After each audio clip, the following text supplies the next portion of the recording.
afternoon, ladies and gentlemen. Welcome into Hoopsville, a matinee edition here at 1 o'clock Eastern on your Thursday, the 25th of January. I'm your host, Dave McHugh. A little bit more of a dressed down look. We haven't styled up the hair today.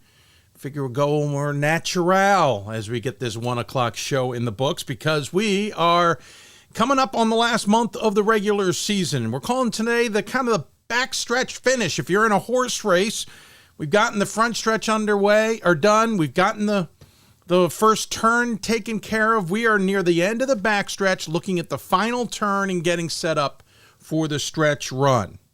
If you understand horse racing, you'd understand. If you got questions for us, you can email us, hoopsville@d3sports.com. We're also on social media pretty much everywhere as D3 Hoopsville. The exception to that would be Facebook, where we're just Hoopsville. But Twitter/X, Instagram, Threads, and YouTube, it's all D3 Hoopsville. We're live simulcasting as well on Facebook and YouTube. But if you want to watch us on your big screen, if you have one in your office or if you're at home, or if you just want to watch us on another medium, you can join us on the Team One Sports app. That's our friends at Blue Frame Technology and Hudl. It's Android TV, Amazon Fire, Apple TV, and Roku. All that information on the bottom of your screen.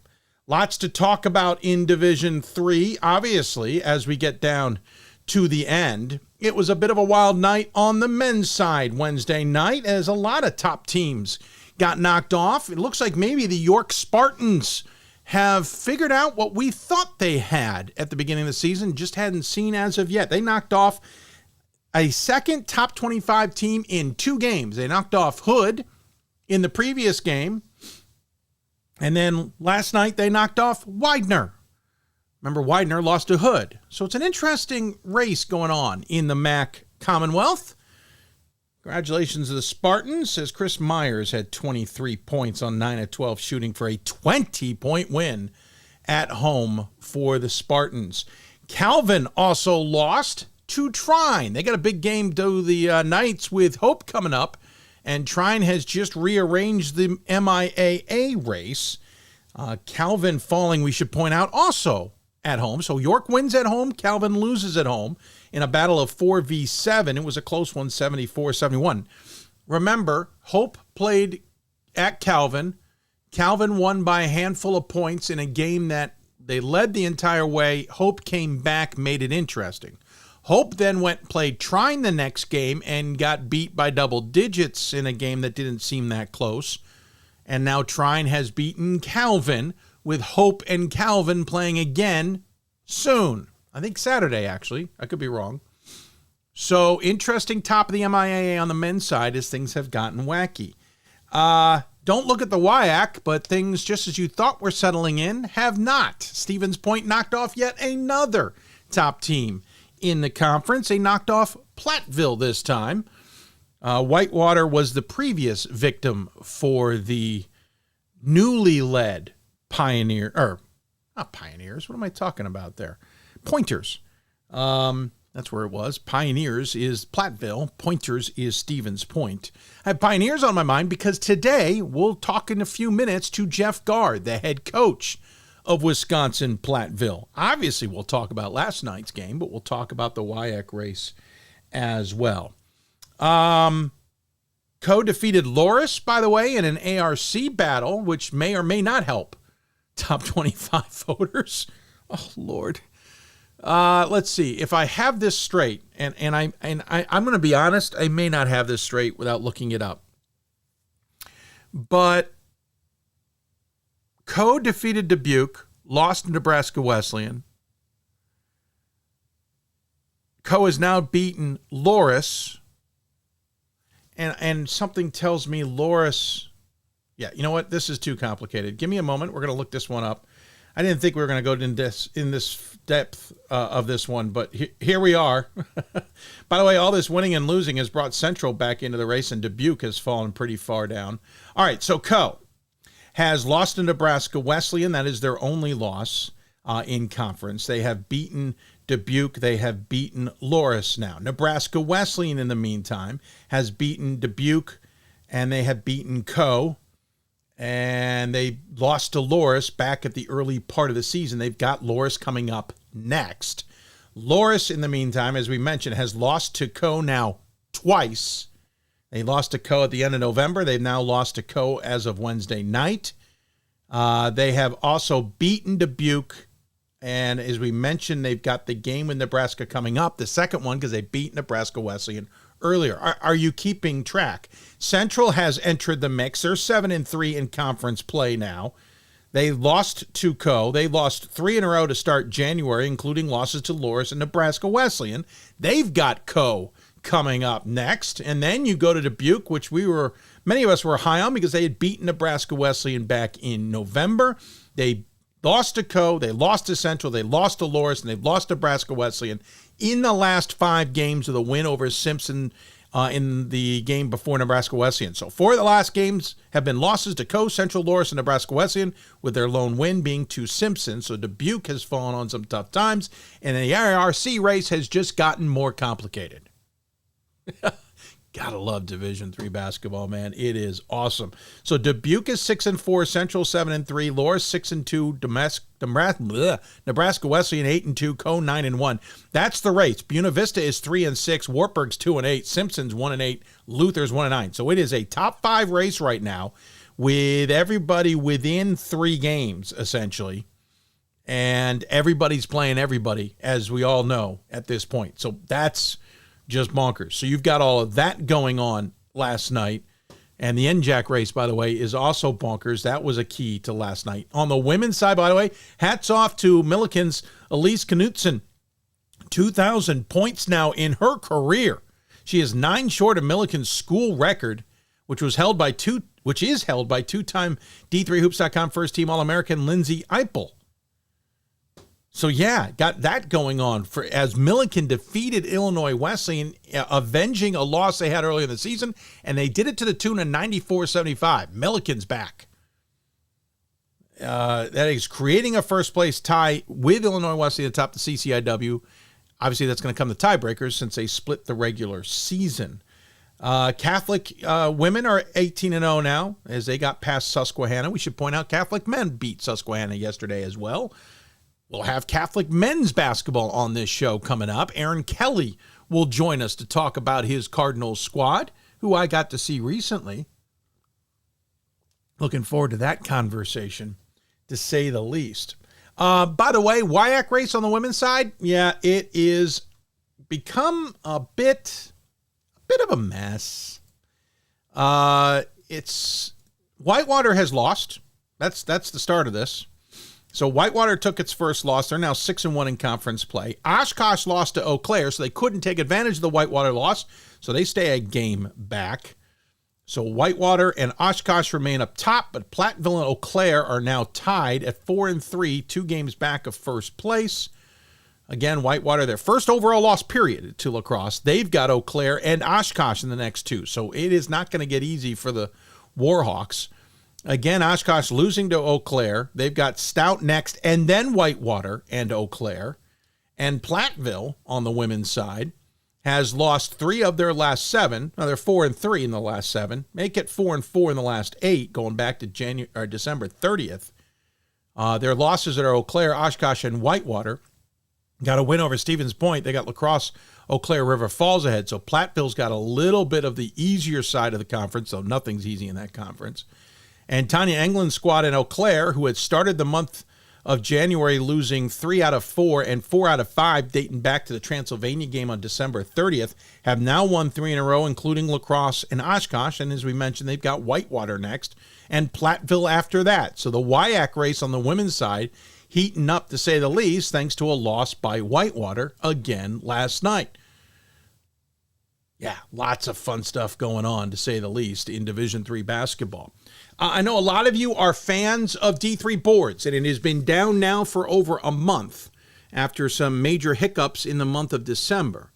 We may get a quick message from Pat Coleman about D3 boards coming up that we will air on the show. Pat may be able to get that turned around. We'll get it aired here on the program with an update there. I don't know what the message is. However, I do know that Pat has hired some individuals to try and update coding and structure of a system that's 20 years some odd old, I'm guessing. So he doesn't want to lose all the history there by starting over with a whole new system. So that is the crux of it from as I understand it, but we'll hopefully hear from Pat here a little bit later in the show. If we don't, we'll have that update for the next show, and I'm sure it'll be on social media as well. But I'm hoping, I got the message right before air. I should have gotten it. It was sent to me an hour ago. I missed it.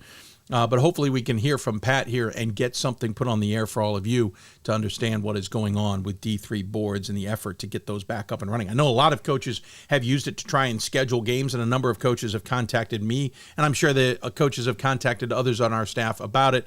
It is being worked on, and we're trying to preserve that oral history of Division III basketball and football and lacrosse and soccer and all those that are used to chat about things out there. So that's our hope. We're looking forward to hearing from Pat and see what he has to say about that. I'm seeing some weird flickering on my camera, by the way. I hope you're not seeing it.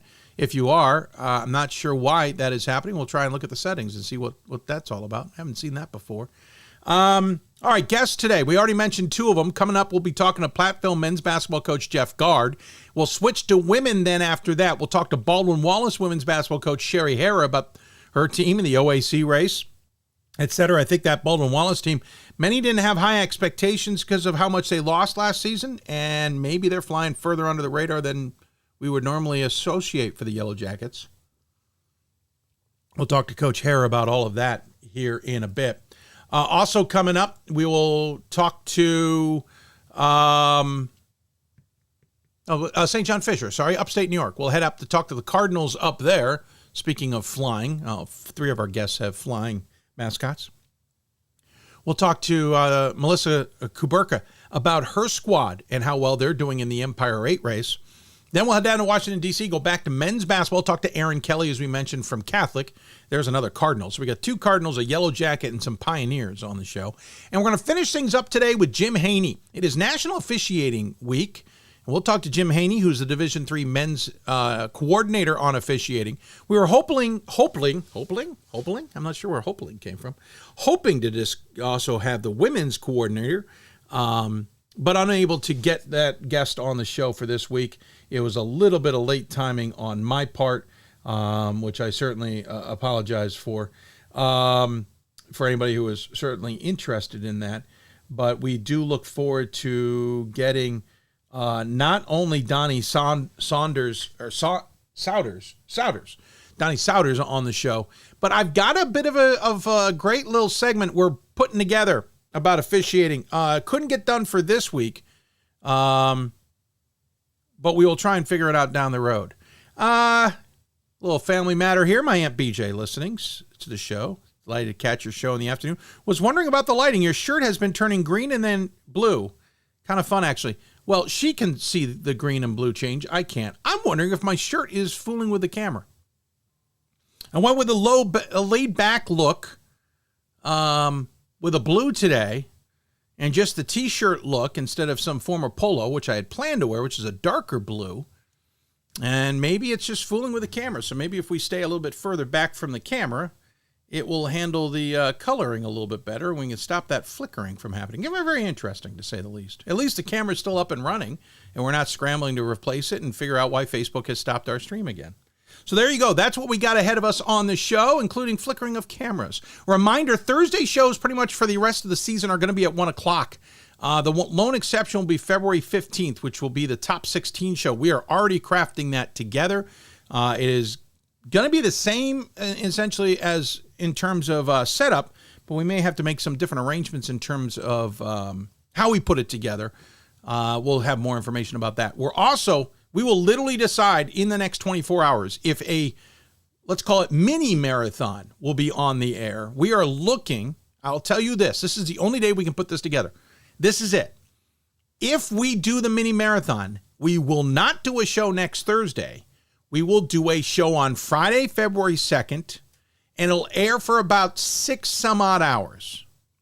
I don't want to make too much of a promise there. I have an event in the evening that I need to go to, but I've got most of the day available. If we punt on Thursday, we can get the marathon in. It won't be the 8 to 10 hour, even 12 hour that we have done in the past, because I do have an event in the evening, but we may be able to pull it off where we do it starting late morning, 10 Eastern at the earliest, maybe more like 11, and go until 5. I think maybe we can bleed it to 6, but we're kind of risking my event later in the evening. So we might be able to get to 6. The problem is if I go later, I can't turn around the podcast as quickly. So that might have to wait till Saturday, but we'll figure it out. If we get this signed off on and we can get it done, we will try and do a mini marathon on Friday, February 2nd. That's our hope. We'll also make it part of our fundraiser. So there you go. You've gotten the update on that. So with that in mind, we're going to sign off. Not kidding. Just kidding. We're going to take a break. When we come back, we will start talking to our guests. We got to talk quite a bit, if you know, with Wisconsin Platteville's Jeff Gard about not only a maybe not surprising result last night, but how his team's reacting to that, the WIAC race, and much, much more. You're listening to Hoopsville, presented by D3Hoops.com from the Hoopsville studios. We'll be back with more after this. The National Association of Basketball Coaches is the nation's premier professional development and advocacy organization for basketball coaches at every level. The NABC strives to serve as the voice for coaches on national issues while advancing the core value of leadership, service, advocacy, education, and inclusion. To learn more about the NABC and to become a member, visit NABC.com and follow the NABC on social media at NABC 1927. That's NABC.com or NABC 1927 on social media. I used to never really talk. Ever. I was afraid if I said something wrong, everyone would laugh at me. But then I started to play golf with Special Olympics. It helped me to find my voice. And now everyone else is speechless.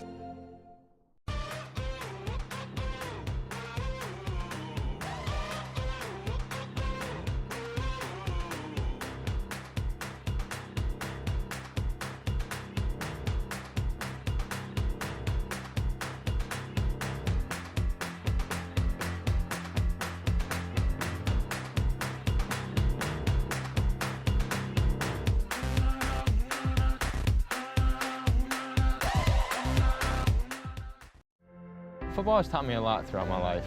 It's definitely had a huge imprint on who I am as a person. Competing at a Division III level created that opportunity for me to go to college. Not only was I the first one in my family to graduate college, but I was really the first one to even go. Being the first one, I'm breaking that cycle, and now that I've graduated, I'm not sure what's the next step, but I know I have a lot of doors open. And a lot of those are open because I played football and ran track here at Otterbein. We've got more schools than Division I, more fans than Division II, and more upsets than March Madness. There's nearly 850 programs with over 11,000 games leading to 2 national championships. And we've been covering it all for over 2 decades. From Eastern to Occidental, from Puget Sound to Piedmont, from Southwestern to the University of New England, and from Hope to Calvin.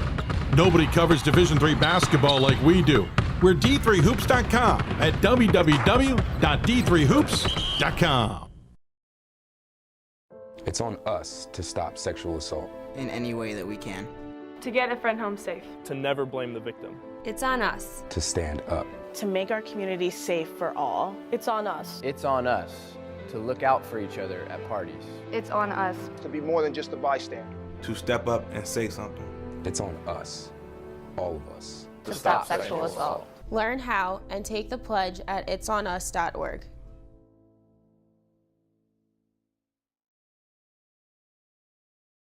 If I lose, I'll respond with respect. If I win, I'll back it up with humility. If I fail, I'll rise up with honor. It's tough for us to put it all on the line. Don't undo my hard work with poor sportsmanship.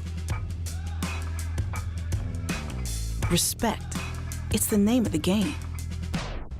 Coach of the Year, Administrator of the Year, All-America Team, Wade Trophy. The WBCA doesn't just honor coaches, but players, administrators, and much more. The WBCA strives to honor those who have contributed to the advancement of women's basketball. Celebrate the present, honor the past, look to the future.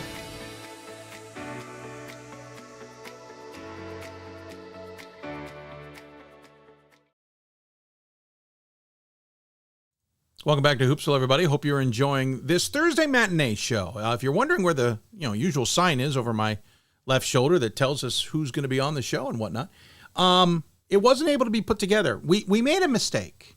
We have Wisconsin Platteville, so UW Platteville. We have Baldwin Wallace, 2 words. St. John Fisher, 2.5, let's call it, and Catholic. And as my son was helping put the sign together last night, I all of a sudden heard, I think we're running out of L's. There's a couple in Platteville. There's a couple in Baldwin Wallace. There's a couple in there's one in Catholic. And yes, I went up today to check it, and we've run out of L's, and we'd run out of, I think, some other letters, despite having a lot of letters. So I decided to abandon it. It just wasn't worth putting up UWP, SJF, BW, and CUA. It just felt boring to me. All right, let's talk guests. Platteville's our first one. The Wisconsin WIAC race. That's redundant, but whatever, is off to an interesting start, but it's got even more interesting last night, as we discussed at the top of the show. I think everybody had their eyes on Whitewater to start this season with their interim head coach coming off of a Final Four run that certainly caught a lot of people by off guard. Platteville came into a season off of a 14-12 campaign. A lot of other changes in the conference maybe got everybody's attention, but here we are, Platteville sitting on top of the conference, now by a game over La Crosse and River Falls. Interestingly enough, Whitewater, Stevens Point, and Stout are all 3-4, 3 games back. Joining us on the Hoopsville Hotline to talk about it, despite a stinging loss last night, is Jeff Gard. And Jeff, A, I appreciate you joining me on this show. B, has anybody called for your head yet? Or are you on the hot seat yet for last night's result? No. The only one that's a little hot right now is probably my 8-year-old son. He did not handle that loss last night very well, from what I was told when I got home, and from quite a few of my fans. They said he was a little pissed off. Let's just put it that way. So wow, really? Maybe he sees dad's upset sometimes too. That's the way he rolls. But no, we're good. We're good. Hey, it's a new day. This is the WIC. If you're a faint of heart, it's not the league for you. Amen. I could not agree with you, and I want to dive into that in a bit, but I am now mind blown about your 8-year-old. That is just epic. Now, my question is he angry at the result, or is he angry at yourself for some reason? Is this more complicated? Do we need to get a specialist? Well, I'm not going to say that he's angry at the officials, but he was not happy with the officials. But maybe he sees my staff's reactions on the sidelines sometimes, but as I reminded him this morning, I said, everybody's human. Everybody's got to learn. We got to learn to play better. The officials will learn. They'll learn from the film as well. So today's a new day. We're all going to get better. You got to go to school now. So get better. Well, I mean, if you want, go get him an excuse. Jim Haney will be on the show in about an hour and a half. We can talk to him about officiating in Division III, and maybe him and his 8 years of experience, and I'm really going to call it 5, because by the time he got to 3, I don't think he was fully aware, can provide his expertise. There you go. That's a good one for him. Jeff, thanks for humoring us. That is awesome. Listen, up until that point, you guys were on a roll in conference, obviously undefeated. Your last loss had come to a trying team that obviously has proven they're pretty good with a win over Calvin last night, and the loss to Keene State earlier in the season in game number 4. Overall, understanding we've got a loss to Stevens Point that stings in the moment, but overall, how is this season going to the expectations that you all had internally? I think internally it's where we expect to be. I think last year, obviously, you look at it, there's always a surprise. I think 14-12 last year, but you look at last year what we lost. Quentin Shields, Kyle Tuma, Justin Stovall, Alex Ray. I mean, you go down the list of the studs that we lost from 2 years ago. It wasn't a fact that we didn't have the talent. It was about the leadership. And guys stepping up into roles, and we have pretty much the exact same team. We got a couple of pieces in there that are new, but everybody's just a year older. And I think that makes a big difference when you get a year older. That experience, obviously, with with the portal and everybody shifting and moving around, these guys staying here, getting older, getting stronger, buying in. We knew obviously we had been making make another good run on this as well. And this is kind of the expectations. Are there's a few surprises, a little bit, but like I said, it's you got to get ready to play. The 3 losses that we've got now, even the 2 prior to were against some really good teams. Keene was obviously, we saw them early in the year. I think they might have been number 4 at the country at that time. And then seeing Trine, and I'll say it on here, I think Trine's the best team in the country. After watching them, seeing them in person, playing Kelvin, playing Whitewater, Keene, they got the pieces. I'm not surprised that they beat Kelvin last night. Brooks does a phenomenal job down there, and that system that they run and defend, they make it tough. But then it also doesn't surprise me, obviously, Stevens Point, they lost to Trine by 1 or 2. So, Kent's got things going. He knows what he's doing there and just getting guys to buy in. So, hey, like I said, welcome to the WIC. Welcome to Division III. It's going to be good. Yeah, you pretty much wrapped it up there. You got a bunch of sound bites we can pull out of that one, including the comments on Trine. I want to point out what I think is sneaky about your season so far is what maybe we didn't appreciate in the moment.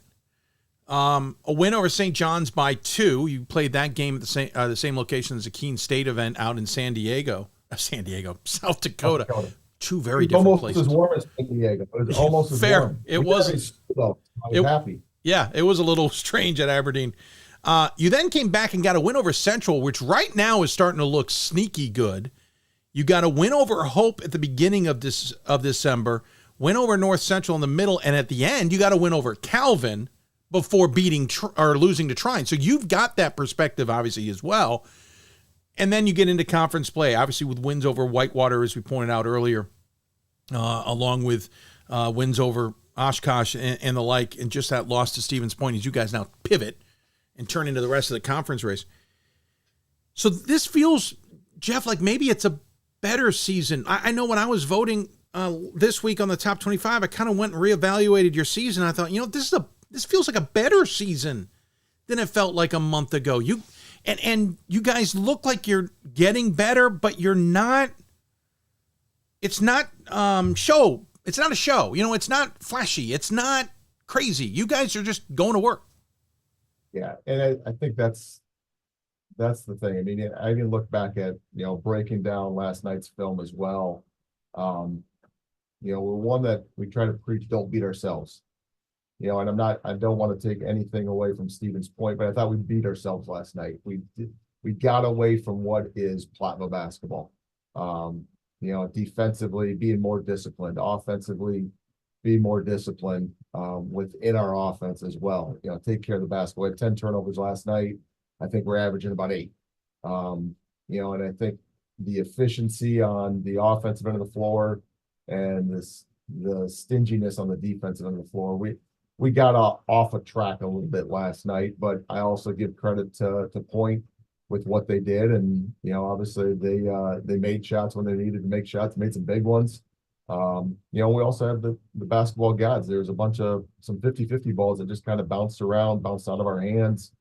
In these games in the WIC, I mean, those are kind of the separator, the teams that can do the little things better.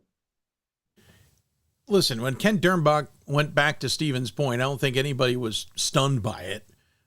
Maybe a little surprised. I think some thought he would stay at La Crosse, and there were reasons he went back.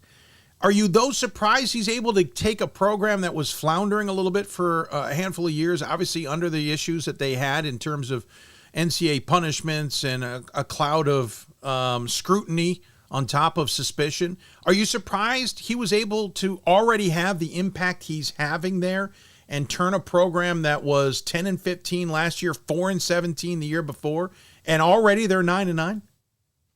Not really. I think, and not to take anything away from Coach Semling, and Bob's a good friend as well.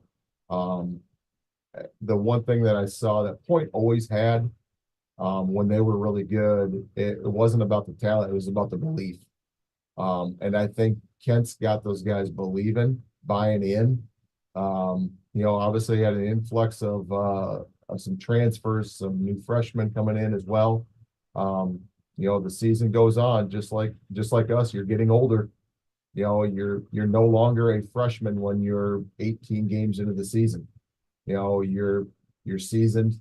You got some experience to you, and you got confidence going into you as well. And I think that's where, they've had some tough ones. Prior to obviously last night, I think there was 3 losses in a row. They beat Whitewater, put up 100 points on Whitewater. I mean, when's the last time 100 points was scored in the WIC in a conference game? Losing double overtime at lacrosse to a really, really good lacrosse team. So they're right there. I mean, it does not surprise me one bit that they're sitting where they're at right now. And I think they're going to be dangerous as we turn this page to the second half of the season. A little bit of turnover in this conference too. Jeff, you might be, no pun intended, part of the old guard at this point. I'm the old man in the league. What is this all about? When I came in, I was the youngest coach in the WIC ever. And I am now the old dog in the league as well, which I'm not sure how to take that. So I understand. And now Matt Silverling surprisingly is in his 12th season at Eau Claire. And I say surprisingly because I can't believe he's been there that long. It doesn't feel that long. I'm just going through it. River Falls, obviously Jeff Burkhoff has been there for a while. Matt Lewis, a young gun, obviously has been there a little bit of time now. But now you've got, Whitewater with turnover because, their coach decided, listen, I've done everything I need to do. You've got lacrosse with turnover because Dernbach went back to Stevens Point. Stevens Point obviously has a turnover. Jim Lake's only in his 5th season at his institution at Stout. This is kind of an interesting league right now. We're used to the competitiveness, but I don't think we're used. Are you guys all still trying to figure out each other as coaches? Yes and no. I mean, I think some of it obviously is the fact that JT at lacrosse obviously is the new face in the league. I think obviously over at Whitewater they're running a lot of the same stuff. When you got all the pieces back, there's no reason to reinvent the wheel. So obviously JT was the one that everybody's trying to figure out, but he's got some good. That's the nice thing about taking over that program is having a lot of those guys back that had some experience. You got a veteran point guard in Furman and, a couple big guys in Westra and Pater as well that, it's easy as a new coach to kind of lean on those type of guys as well. But, it's making it fun. These guys, I kind of laugh about it. I think when I maybe came in the league, I was kind of the energetic guy on the sideline. Now I'm seeing Matt Lewis run a marathon on the sideline. Right. There's a reason he wears those Cole Haans is because he's got some traction. Yeah, that's not a fashion statement as much as that is a need. Exactly.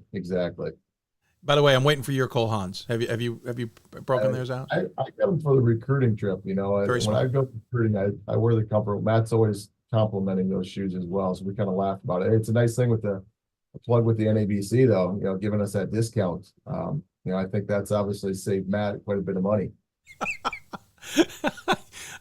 Yeah, sure. It's the discount. Hey, team, you're led by Logan Pearson, a senior, 20.7 points a game.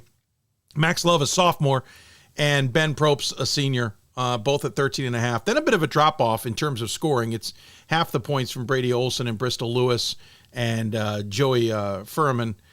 Juniors, freshmen, and sophomores, and then Matt Nyes, of course, making a big contribution. Those are the main core that you play along with others. I bring that up and go back to the Stevens Point game only to say, interestingly enough, all of those guys pretty much got their points last night against Stevens Point. There wasn't like Pearson was somehow held to some ungodly low number. He got 18 points last night.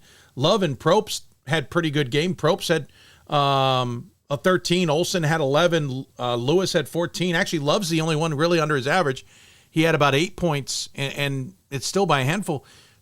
So you've got a really good team that still got it done last night, at least when you look at the stat sheet.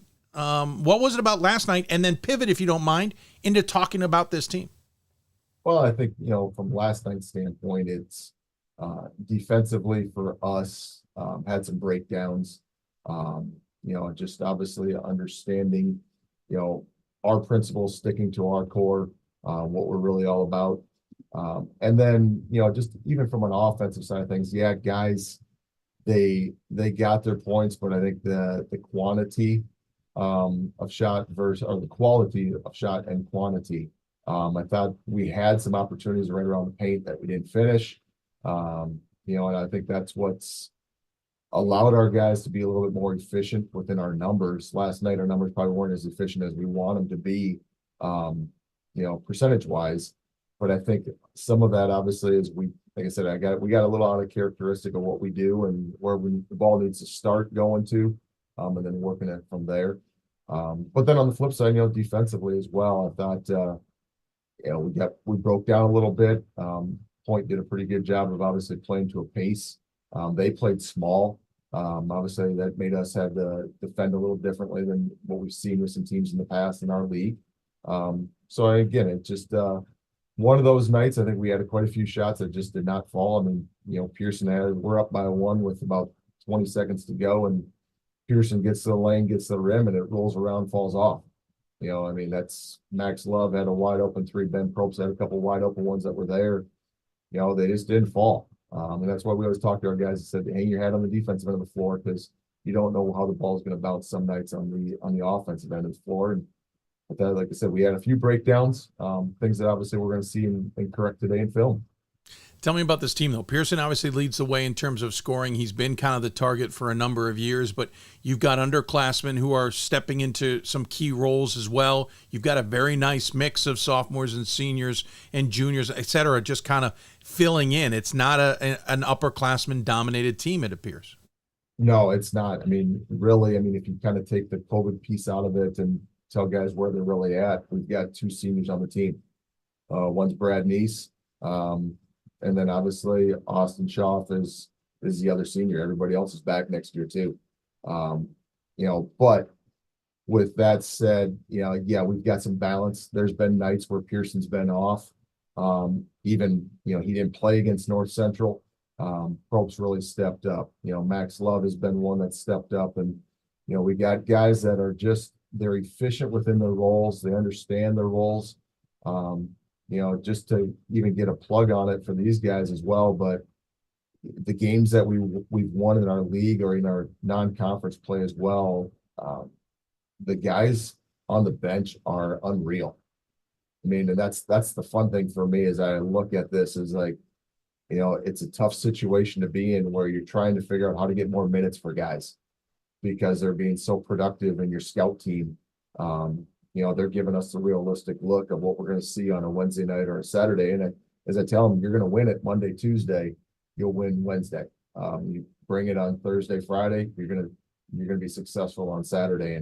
And that's what's made us good this year. That's what's made Platteville good over the years, even when Bo was here. It's just that the depth and how practice is going. And that's the exciting thing is I got a lot of pieces there that, if somebody's off, we got kind of a balanced attack and we can play in and play out of it as well. Quickly about the rest of the season. Unfortunately, that Stevens Point loss was at home. You'll have to face them on the road later in the year. But now you kind of finished with an interesting stretch here where you were 3 of 4 at home and 3 of 4 at home, 6 of 7, I think, at home, or 6 of 6. I'll get it right. 6 of 8, something like that. You had 2 road games in the last bunch. Now you'll alternate road games and home games the rest of the way, starting with a road game at La Crosse. You're also on the road at River Falls, Stevens Point, and finish the season on the road against Stout. You're at least home against Whitewater, et cetera. But what's the message coming off last night? Not primarily, but what's the message in general to the team as you pivot into the second half of the conference action here and obviously turn into a pretty important part of the season? One word is next. And that's all we can focus on. And I told them that last night in the locker room. Tomorrow is what we got to focus on. Get better. And we talked about it last Wednesday after beating Whitewater at Whitewater. That's it. You go on the road in the WIC and get a win. You win at Oshkosh. Those are big wins in the WIC, no matter where you're sitting at in your league, in the league standings. Don't have a hangover because of that win. And I thought that was one of the things I was a little leery of were we going to have a hangover after the Whitewater win? and getting ready for Stout and knowing the tempo and the pace that Stout plays at, as good as Brody Fox is too. But the message was the same. Hey guys, don't have a hangover because of this loss. Don't let this loss hurt us in an important game going to lacrosse. And I think that's the one thing is if you start looking too far down the road, you're going to get knocked off. And in this league, going on the road, home games, there's no guarantee. There's no, the old saying, there's no get well games. You gotta be ready to go. But that starts on, the Thursday, Friday for us this week. Now as we get ready for lacrosse, but then obviously keeping the importance on us and the little things that we got to continue to get better at. Yeah, I appreciate that, and I appreciate the insight. Also appreciate the conversation. I know you got better things to do. Apparently, talk to your son about officiating and coaching, and talk to the team about the results.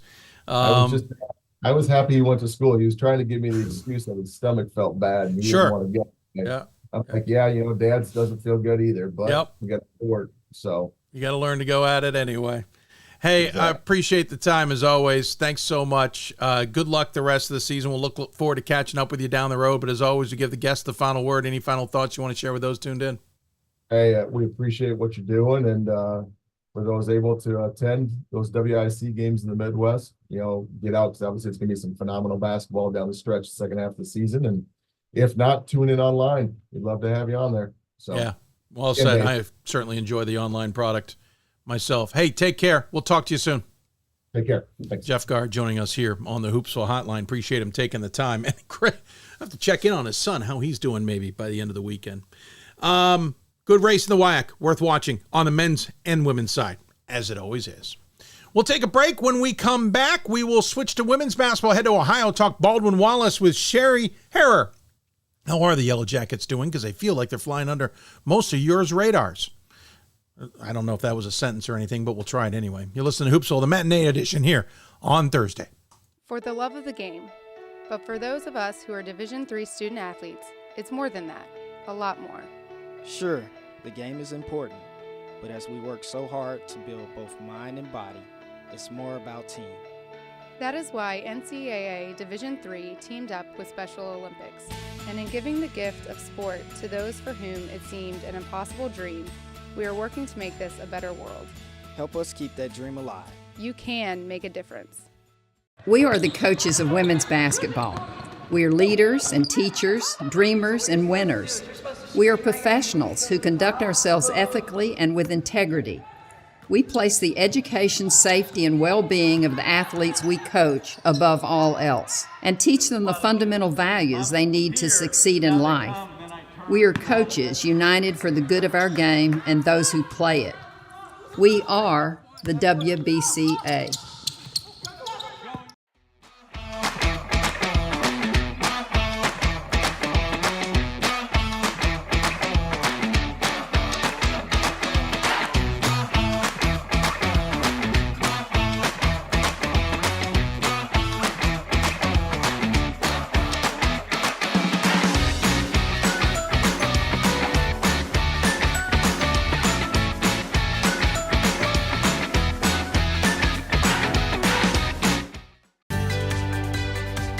Responsibility is being accountable for your words and actions, first and foremost. It also is an obligation to be a positive influence in the communities around you. Being in a D3 program, you're going to have lots of different opportunities. You're not just an athlete, you're also involved in student life. Your academics are extremely important. We give a lot of our student athletes responsibilities right from the start by giving them leadership opportunities, by having them engage in the community, be a positive influence. That's being a responsible person. There are over 480,000 college athletes. Only 2% would go pro. That means over 470,000 will not get a shoe contract. No autographs. No private jets. No fan clubs. No Hall of Fame inductions. Instead, they will walk away with something much more valuable.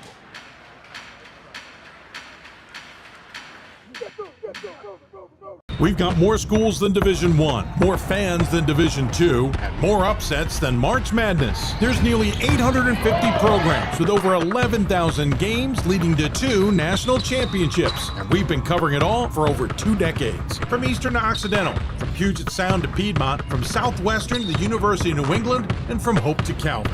Nobody covers Division III basketball like we do. We're D3Hoops.com at www.d3hoops.com. I did receive a non-athletic scholarship upon entering school. I got the presidential scholarship, which was huge for me. I think there's more opportunities for academic scholarships in Division III. I did receive academic scholarships. Just being involved on campus, being a leader, all those things combined kind of get me recognized. It's a great experience for me.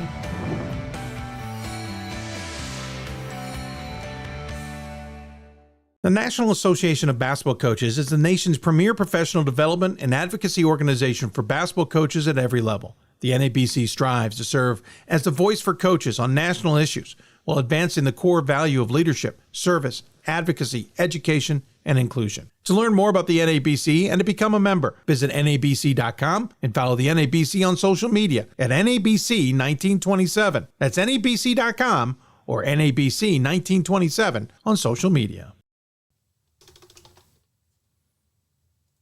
Welcome back to Hoopsville, everybody. Hope you are well on this Thursday edition. A reminder that we will be basically doing this Wednesday edition thing or Thursday edition thing. Geez, my brain's fried.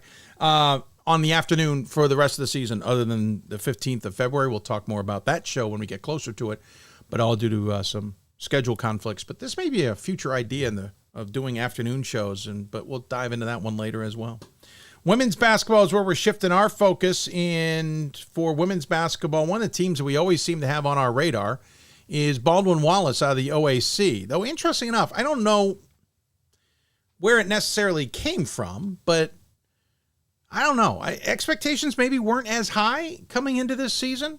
Great start, come from behind victory against Gettysburg to get things rolling this season. And then I think they've stayed under the radar a little bit. Sherry Harrah's team, always one to fear, though, in my opinion. Kind of live up to the Yellow Jackets moniker of always ready to sting you when you're not ready for it. Joining us on the Hoopsville Hotline, it is Sherry Harrah to join us. And, Coach, welcome to the show as always. Help me out. Were your expectations maybe where ours were? You lost a few pieces from last season is how I remember it. And so I guess maybe I just didn't think the juggernaut was going to be there. Was I completely wrong? No, we did lose a couple key players, a lockdown defender, a glue kid, and probably our best 3-point shooter. But our kids worked hard over the summer, and we actually dwindled at the end of last year. I think that's where some of the expectations were lowered because we kind of limped to the finish line. We lost a really good player to an ACL with 5 regular season games to go. And then our point guard was playing on one leg, had some cartilage graft over the summer to try to alleviate some of her pain. So those kids are kind of getting back into it now. So that's, I think, why we've gotten going a little bit more, because some of our kids and our starting post player also was out 5 weeks in preseason with a cast on her hand for a broken finger. So yeah, there were some lowered expectations probably because of how we finished last year. All of that sounds painful for a guy who's gone through fusion. Grafting cartilage, busted ACLs. I mean, that is not fun. You guys are turning into a mass unit over there. But how do you keep everybody's spirits up? Because I know from experience, you lose a good player, 2, 3 players to injury. There can be a lot of, oh man, this is not for us. Yeah, I think that's what happened to us at our Oberlin game. So we got those other kids back over the summer. They had no improvement season over the summer, but we got them back. And then in our 5th game at Oberlin, we lost a senior starter to another ACL, and that one did affect us. I think in that game, the kids were pretty upset over it, rightly so. And but we've been able to kind of get things going again now after rebuilding. Actually, after when you lose somebody, a starter, especially a senior, you have to go back to the drawing board almost to try to replace it. Well, back-to-back 20-win seasons, 4 20-win seasons in the last 5. Actually, we'll just call it 4 in a row because 10-5 in 2021 doesn't really count to the grand scheme of things. You have 20-win seasons pretty routinely. If you don't, they're near misses on a 21 season. The only off season in recent history is a 15-11 campaign in 2017, 2018. Expectations are always high there. Maybe that's where we didn't have our brains intact. We always should see a good season out of the Yellow Jackets. Well, that's what we fight for. That's what our goals always are. So how do you, though, accomplish it? Because, A, you're going to have turnover. So does recruiting, making sure every year you've got talent coming in and being consistent, part of that? And a twist on that, nowadays with the transfer portals and extra year for COVID, still got one more in the bag. In the bag for that. How much has that changed it? The fifth year has really changed it. We have not had a COVID fifth year, actually. Our only fifth years have been normal redshirt medical hardship fifth years. We have not had a COVID fifth year and don't anticipate any, but it's tough playing again. Like Rhode Island has 5 fifth-year kids on their team. And they were probably underestimated too, because people didn't look at that roster factor as closely as they maybe should have.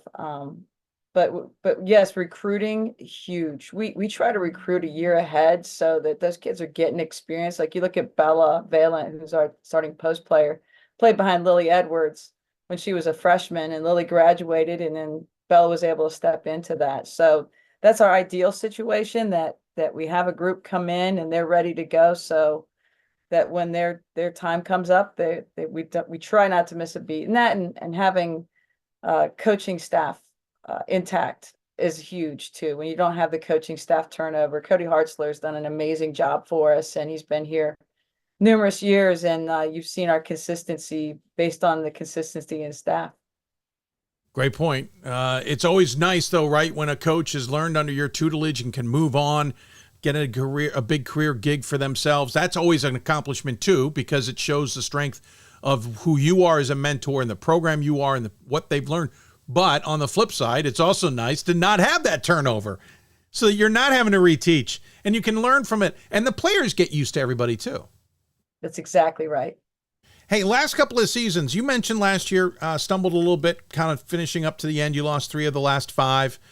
Really, if you go back to the end of January, you had 5 of the team's 6 losses in that grouping. And obviously, as you said, there were injuries and was kind of some bang-ups there. You go to Hope and you lose to Wartburg in that first round. The previous year before that, you get all the way to the Sweet 16, go to Whitewater, lose to Oshkosh. You guys were pretty much rolling except for 2 losses to John Carroll that season. Can anybody, yourselves on the staff, the team, et cetera, take those 2 seasons, anything you learn from them other than don't get injured, and be able to use it this year? Or do you really have to go in fresh, understanding there were some near misses, but that's not necessarily going to help this unit do what it needs to do this year? You're exactly right with that. We try to keep it fresh. We try to go chase our goals every year versus trying to repeat something. You can't live in the past, and our kids have done a pretty good job of embracing that idea of chasing a goal that we want versus trying to hold on to something we never really had. You got a team that's scoring 64 points a game and giving up 53, almost 54 points a game. Not a shabby number by any stretch of the imagination. But what stands out to me is the 64 points a game. You don't need to score. Like, it doesn't feel like you need to have big scoring outputs, and you don't need everybody in double figures scoring. We'll get to the individual numbers in a moment. It feels like, again, to use the cliche, this is a defense first, we'll get the offense later type team, and it always has been. Yeah, I mean, that's the thing you always can control. You're going to have some nights when the ball doesn't go in the hoop as well as you'd like, and as long as you're defending, you have a chance to be in those games and not get blown out on those nights. So that's why we try to start with defense and force. They always pay off, Sherry. That's what I think we've gotten very used to, and it makes you guys a dangerous NCAA tournament team when you make it because you've got that experience and that understanding. The numbers aren't like huge national ranking numbers. It's not like you're going to jump off the page at anybody, But what is it about the defense that makes it so difficult for even good offenses to play against you? Well, we just try to make it tough on people. Try to make them shoot contested twos and do our best to rebound it once we get them to do that. Yeah, just trying to play really, really hard. Interesting. Yeah. Yeah, and you play a lot of players. We should point out, you look at the stat sheet. There are, I forgot to do it while you were talking there, but there's 1, 2, 3, 4, 5, 6, 7, 8, 9, 10, 11, 12, 13, 14, 15 players who played in double-figure games, which means they played about 2/3 of the games. 15 players, Sherry. That's a huge roster to start with, but that's a lot of playing time to manage and give in terms of expectations. How A, difficult is that, and B, what is it about this team that allows you to do it? Yeah, the kids have bought in. They understand that they go out, give their all. Somebody's going to have their back when they come out. And it's in some ways liberating because we don't have to have if our leading scorer isn't our leading scorer, no big deal. Somebody else is going to pick it up for them. And it takes a little bit of the pressure off. And our kids all work hard in practice, and it might be those 15, but everybody else is making everybody better. We talk about iron sharpens iron. Everybody's getting better as we practice each day. And we try to make our practices be just as competitive, if not more competitive than our games. And our kids have gotten to understand that every single one of them is important to our winning, not just the people who are leading scorers or have the big stats. 18 players have played in at least half the games. So, I mean, it's a deep roster, and it starts at the top in terms of scoring and rebounds with Bella Valiant, 10.5 points a game, 9 rebounds a contest. She hands out an assist per game as well. Shoots, what is this, about, am I looking at this right? Yeah, 47% from the floor. But that's nothing to, Kaylee Ressler is getting 9 points a game, and Emily Irwin's getting 8 points a game, and Carolyn Wachal is getting 7 points a contest. Rebounds, they're all pulling down boards. They're all getting assists. To use the cliche again, it's a very team-orientated unit, even when it stands out on the stat sheet. That's our goal. That's our goal. So that, go ahead, take away who you want. Hopefully the other kids are going to step up and take care of it on the night. So if you want to take away Bella, okay, we're going to try to beat you in another way. You want to take away Emily, okay, we'll try to beat you in another way. I mentioned the Gettysburg game, which was the starting game of the season. You guys were down pretty big in that one. Gettysburg was coming off of a 4-overtime game against UMBC, which didn't count for them, but still was pretty momentous for them. You guys were both in Rochester. You ended up playing Rochester the next day after coming from behind with a win there. I remember thinking to myself right there, okay, maybe I'm wrong, because it was the first game of the season, but I kind of expected with Gettysburg taking UMBC to the wire, and past the wire, and then having a big lead halfway through the game, I'm like, yeah, okay, this is going to be a win for them, and no surprise, Baldwin Wallace, they're not going to be strong. Am I reading too much into that game? It was those first game jitters, and the other thing, like I said, we had 3 starters that missed a lot of our preseason because they were coming off the injuries. They didn't even scrimmage in our very first scrimmage, and then got them a few minutes in our second scrimmage. And so as a cohesive unit, we weren't there at all yet because we got such a slow start with those guys coming off of their injuries and their rehabs. Interesting enough, you start 3-2, and I think that probably solidified it more for me. Like, okay, Sherry Harry's going to have a team that's going to be competitive. They're going to be there. We're just not going to have this powerhouse. But 3-2, and I think I didn't appreciate it at the time. A loss to Trine by 2, who's a pretty darn good team. You beat the smokes off of La Roche, who's pretty solid in their conference. You have a double overtime loss to Oberlin, who's still playing pretty darn good basketball as well in the NCAC. They're 12-6, though struggling in the NCAC, but still, and a win over Rochester, etc. You turn the corner into conference play. You get rolling. Your only loss since then has been to Rhode Island College right before Christmas down in Miami. Sorry, you had to go to Miami to play that game. And it was 13 points.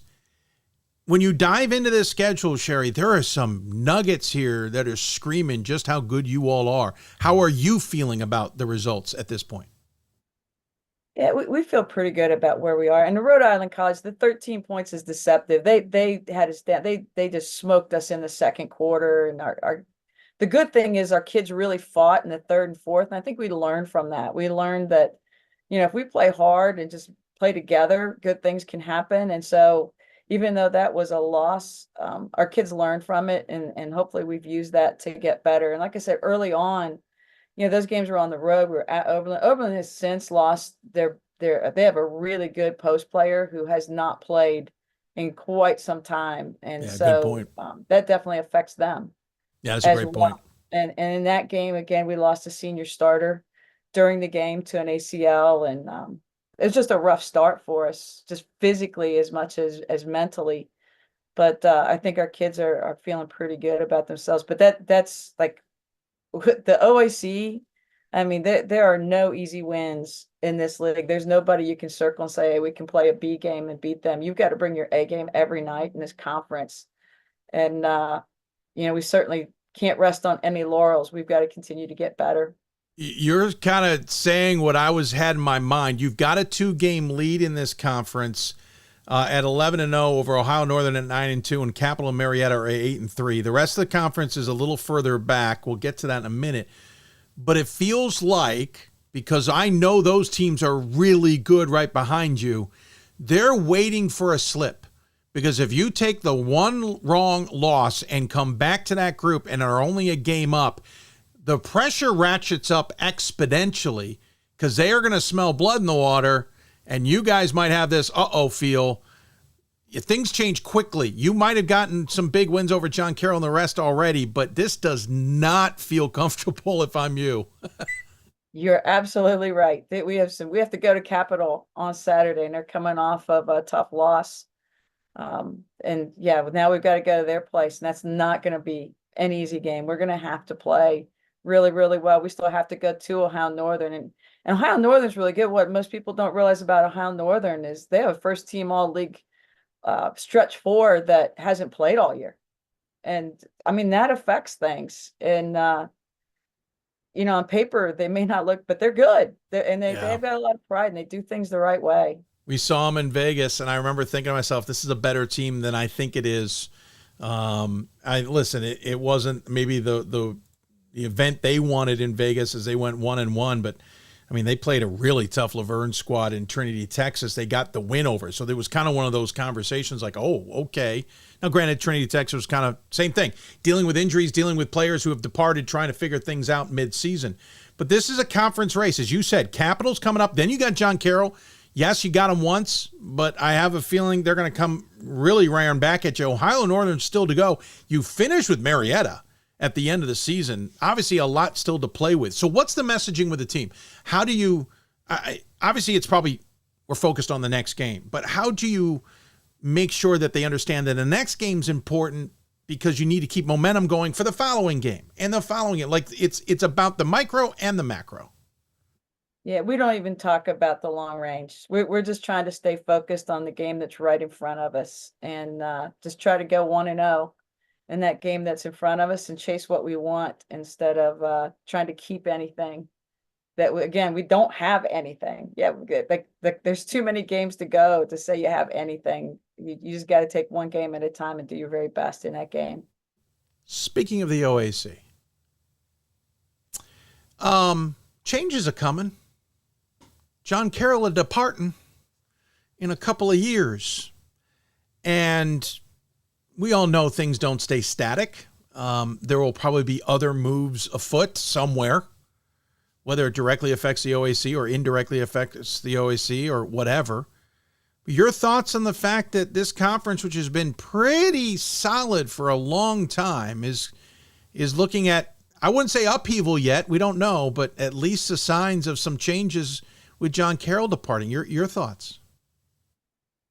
Yeah, those things are totally outside of our control. I really don't even know. Those conversations are happening at the AD and presidential level, and really no idea. We're just the biggest thing we can control is who we schedule non-league, and we'll continue to play a good non-league schedule and see, whatever they give us in the league schedule, that's who we'll play.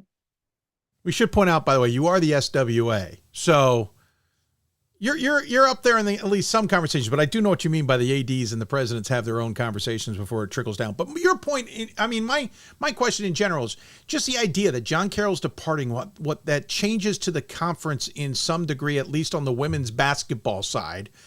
And how that changes just the mentality. If there's no more changes, a couple more games in non-conference free up. The conference race looks a little bit different. What's that like, considering you guys just haven't had to deal with any of that kind of change for a while? Yeah.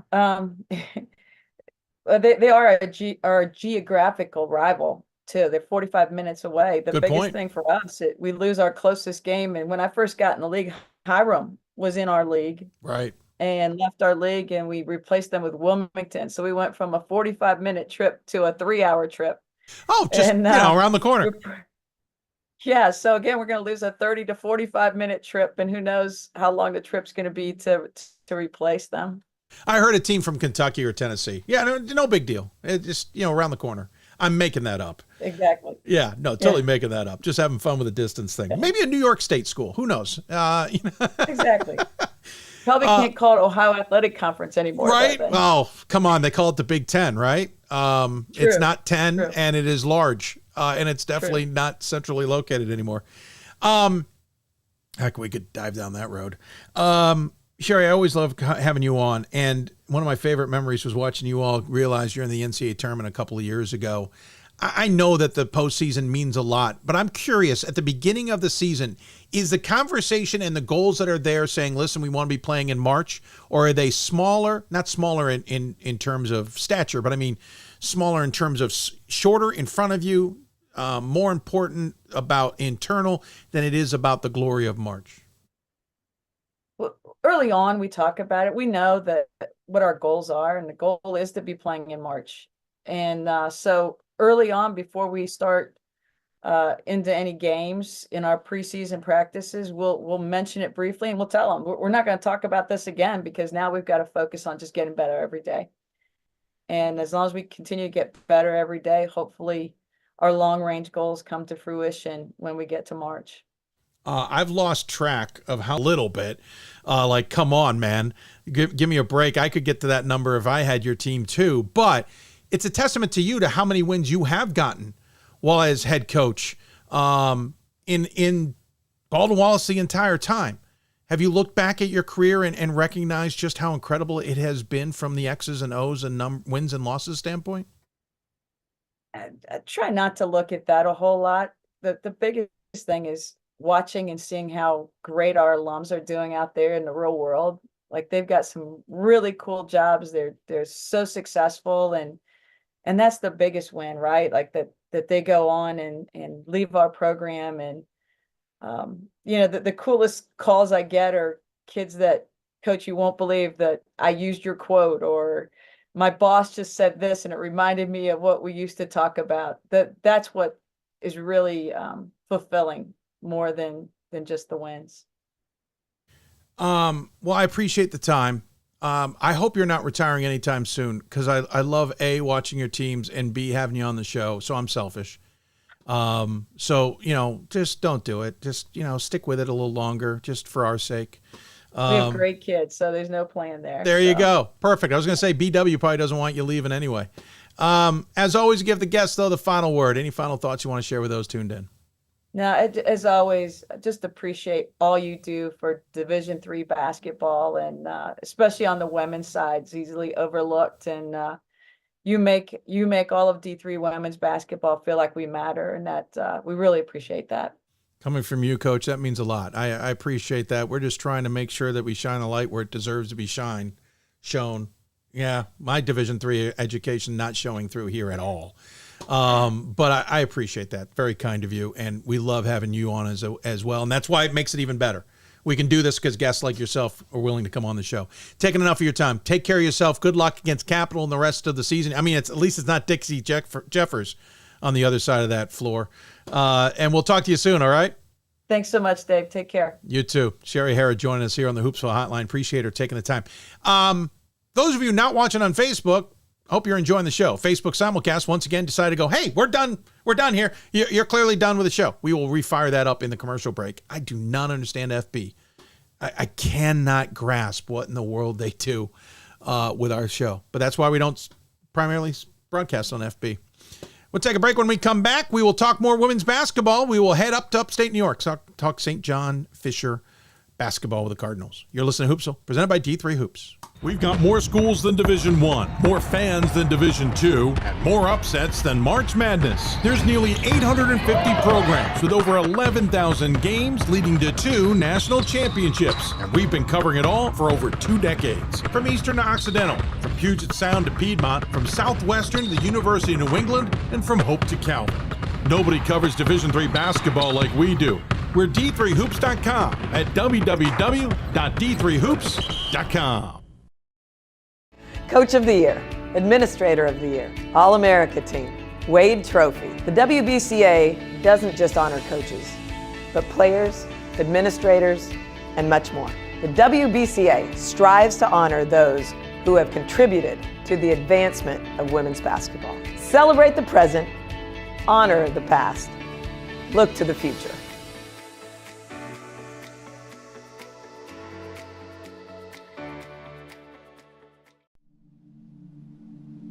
I used to never really talk.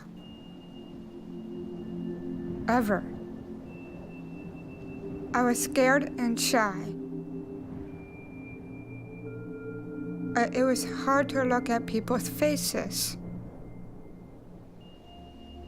I was afraid if I said something wrong, everyone would laugh at me. But then I started to play golf with Special Olympics. I made friends and won lots of gold medals. But I learned more than just playing golf. Special Olympics helped me to find my voice.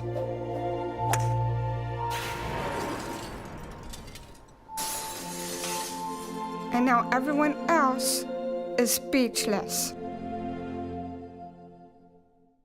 Division III allows you to give yourself to other things. Having that free time allows me to pursue the things that I want to pursue. Division III in athletics affords students the opportunity to, engage in the other interests in their campus and in their lives outside of that sport.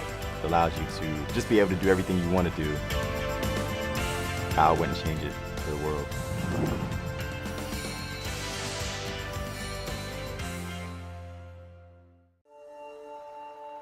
We are calling you, all of you.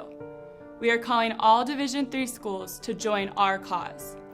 It's on us to start the change. It's on us to be the change. It's on us. It's on Division III. It's on all of us to stop sexual assault.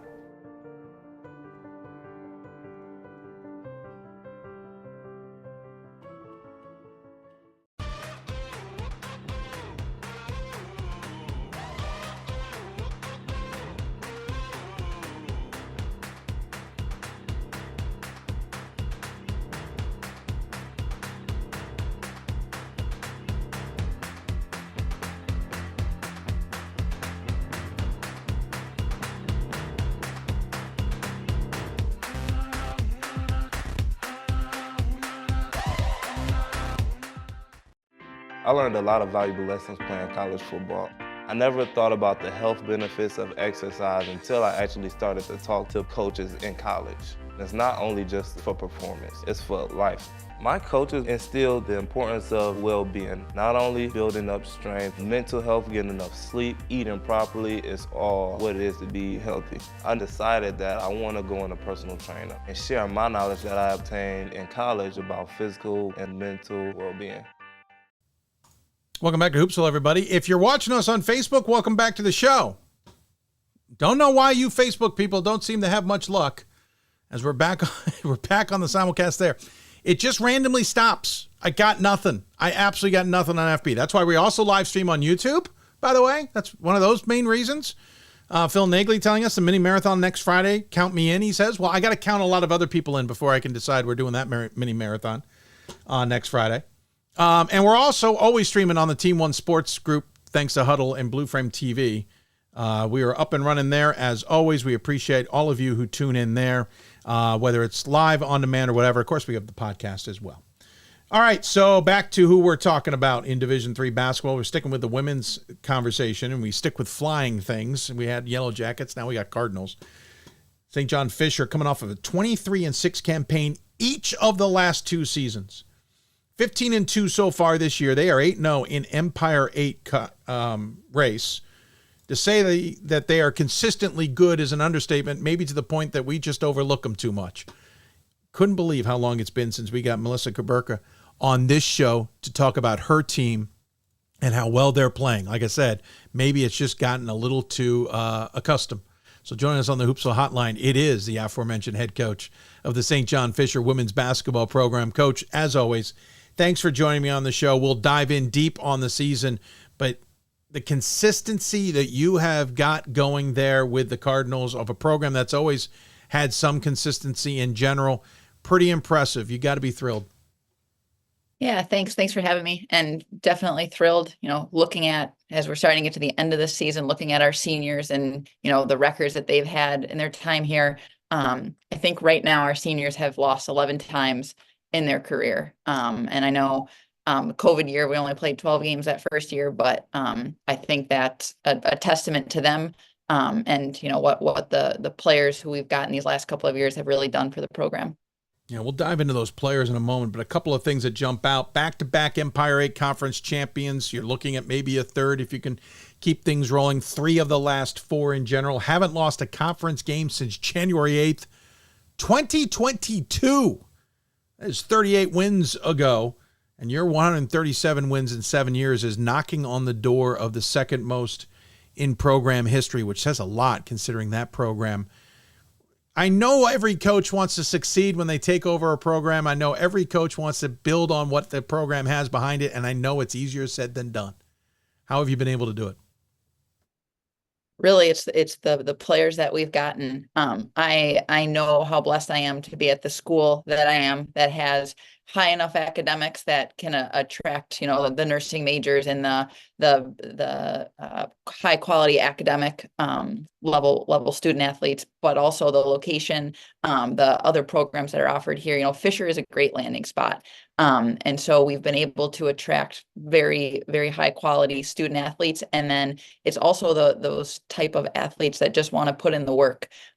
It's funny, Sunday night is when my phone starts going off of players saying, hey, can I get a workout tomorrow? Can I get a workout this day and this week? And it's, they are motivated to do well. And, we talk about conference championships. It's not about winning a conference championship. That's like sort of the expectation. It's what can we do beyond that? We want to be able to make a run in the national tournament, and to not, be saying, oh, we were so close to the Sweet 16. We want to be there. And just having those players that have that mindset has made all the difference. We should point out, we talk about to become the second winningest coach in St. John Fisher history. You're only the third. This is a program that is used to consistency. Phil Collar was a head coach that started the program, which for women's basketball is a little surprising in terms of when, 1974-75. It's amazing how many programs didn't start until the 90s. He coached through 08. Then you had Marianne O'Connor, Ermy, and then you took over in 2017, 2018. I'm curious quickly before we go back into this season. When you took over the program, did you fully appreciate that those two coaches had been there for significant amounts of time, obviously Phil Collar for a very long time, and that it was about trying to stay with a program for a while, that this isn't a program that's used to having a coach be successful and then move on to another job?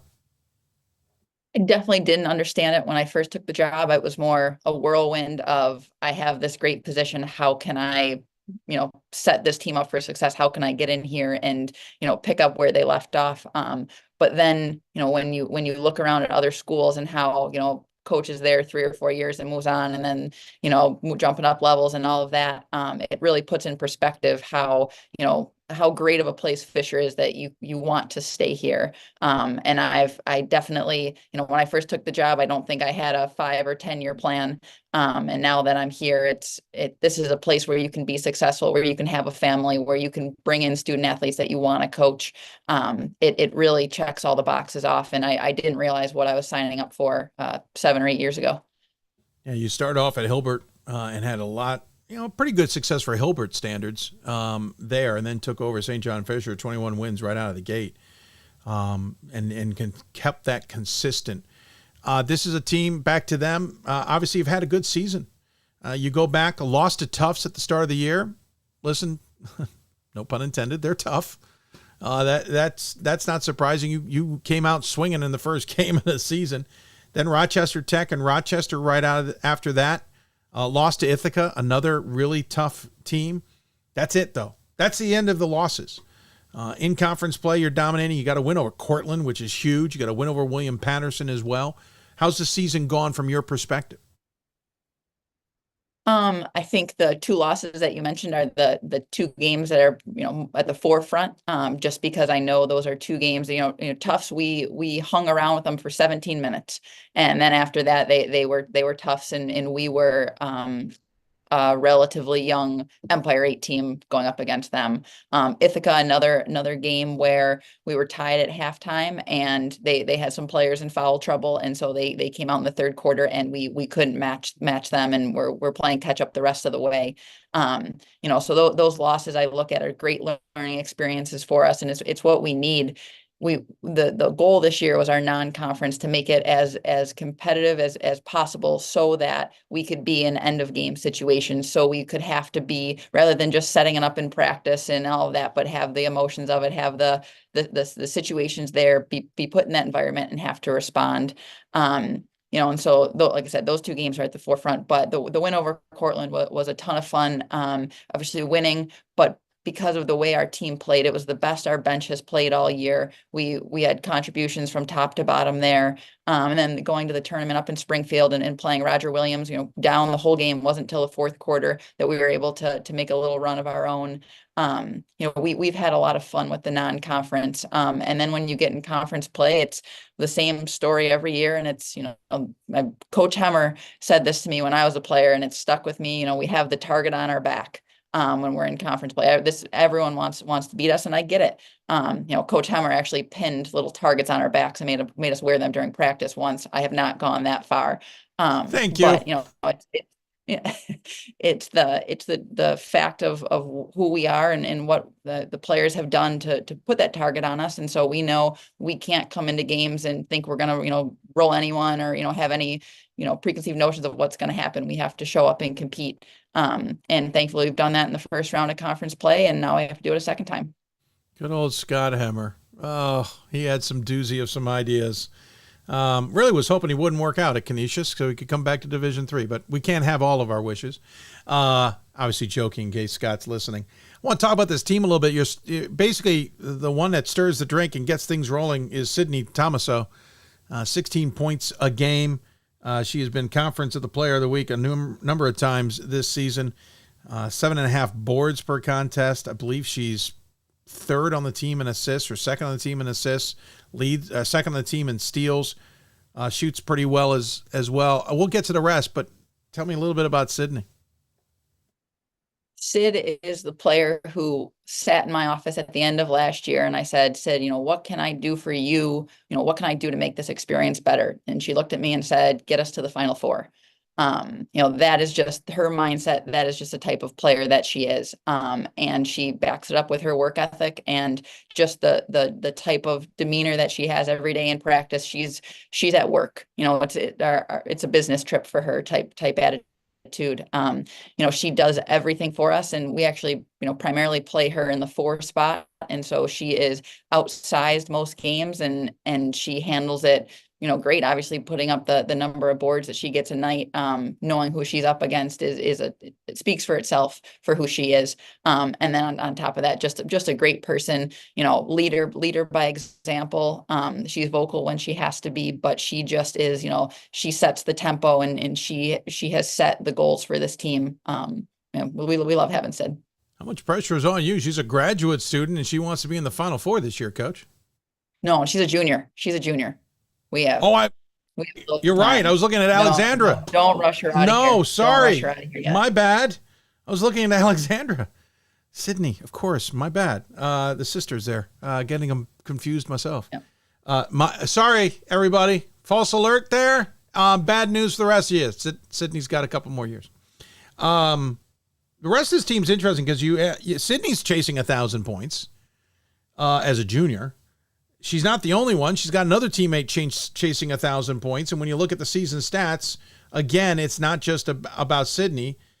You've got Claire sitting there at 11 points a game, and Claire Kruska. Okay. Sorry, Kruska. We'll talk about Jolene in a minute, but you've got a two-headed monster there. Obviously a grad student too for Kruska.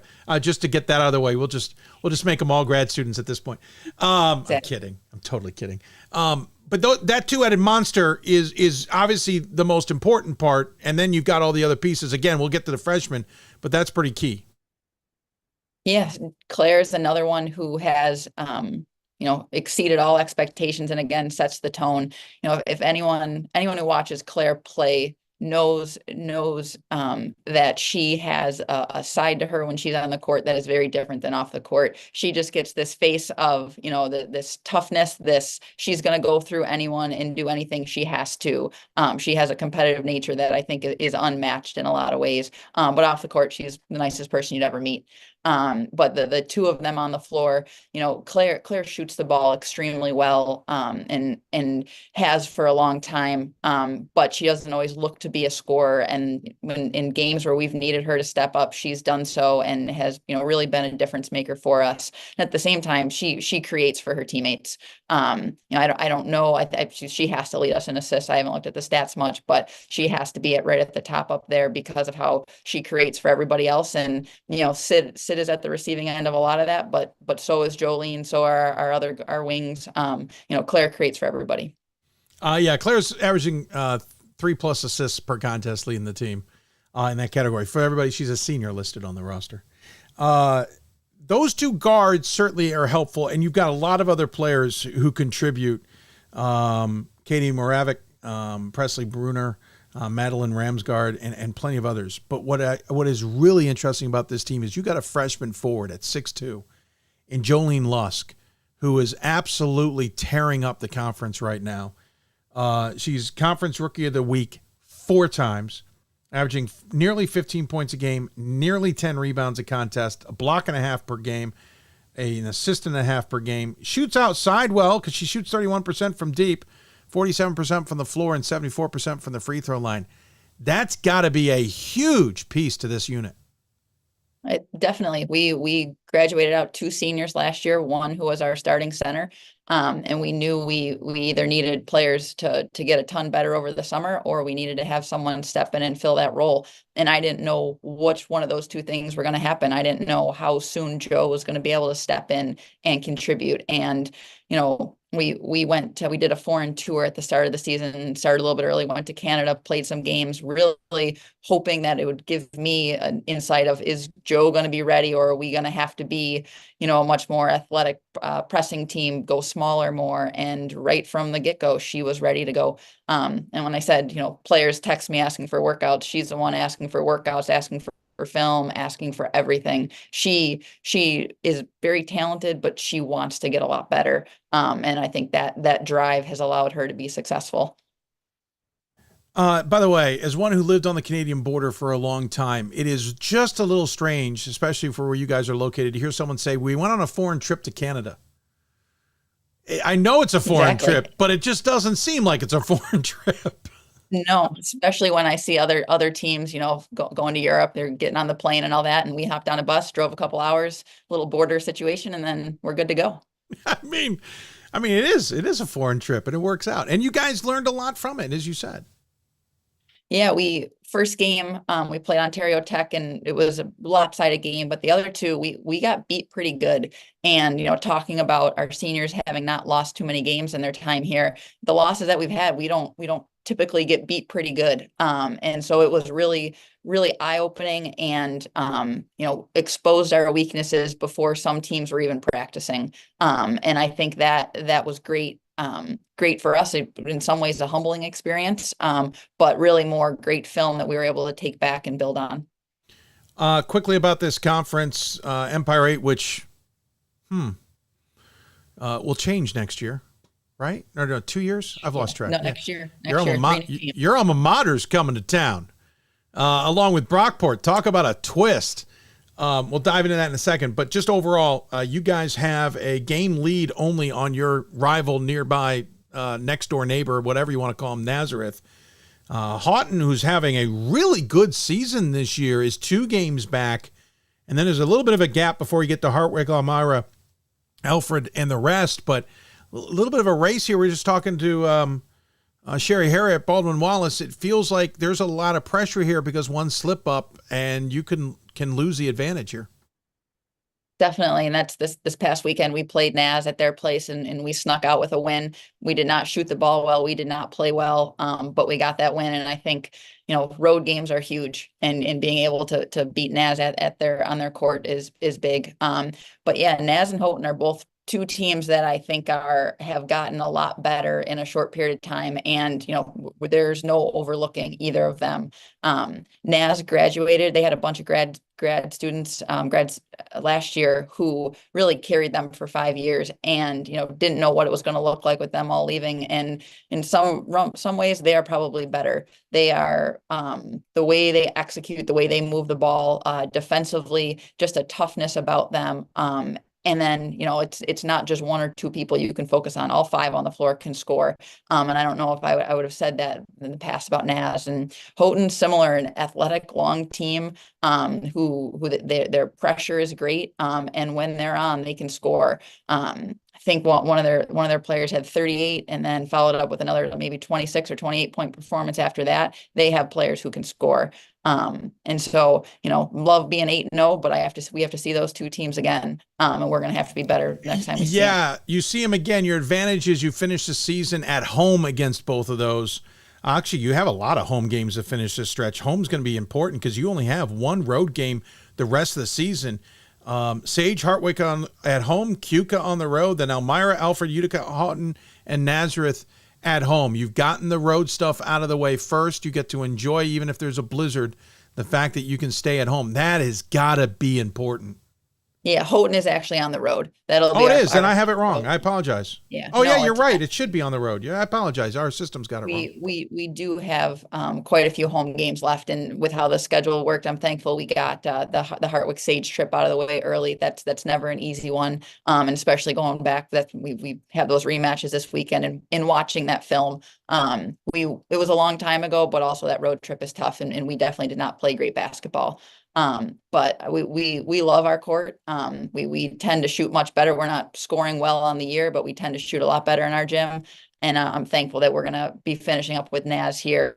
Houghton on the road, that's going to be a tough game. It not only because of who they are, but it's a tough place to play. They have a fun environment in their gym, and they're going to be playing for second or third probably, or first, depending on how things kind of shake out. So it's going to be a competitive game at the end of the year. We'll have to change. I was using the D3 Hoops schedules, which are always great, but apparently one of us was probably sleepwalking, and it could have been me when we put that one in. So we'll fix that. All one. good. Change it to away. By the way, Sage is shaking their head, saying you weren't playing well on that trip. You beat them 84-33 back on December 2nd. But I know what your point is. Hartwick is obviously a very tough place. Quickly about the conference, we alluded to it there, and we certainly talked about it before. Geneseo and Brockport coming in. Your alma mater in Geneseo entering the conference. That does a bunch of things. First, it takes 4 games away from your non-conference look, unless there's some major scheduling difference coming. That is, you won't play everybody twice. So that's going to have a huge impact on how you schedule out of conference. Second, it's your alma mater. Like, that's got to be a little on the surreal side.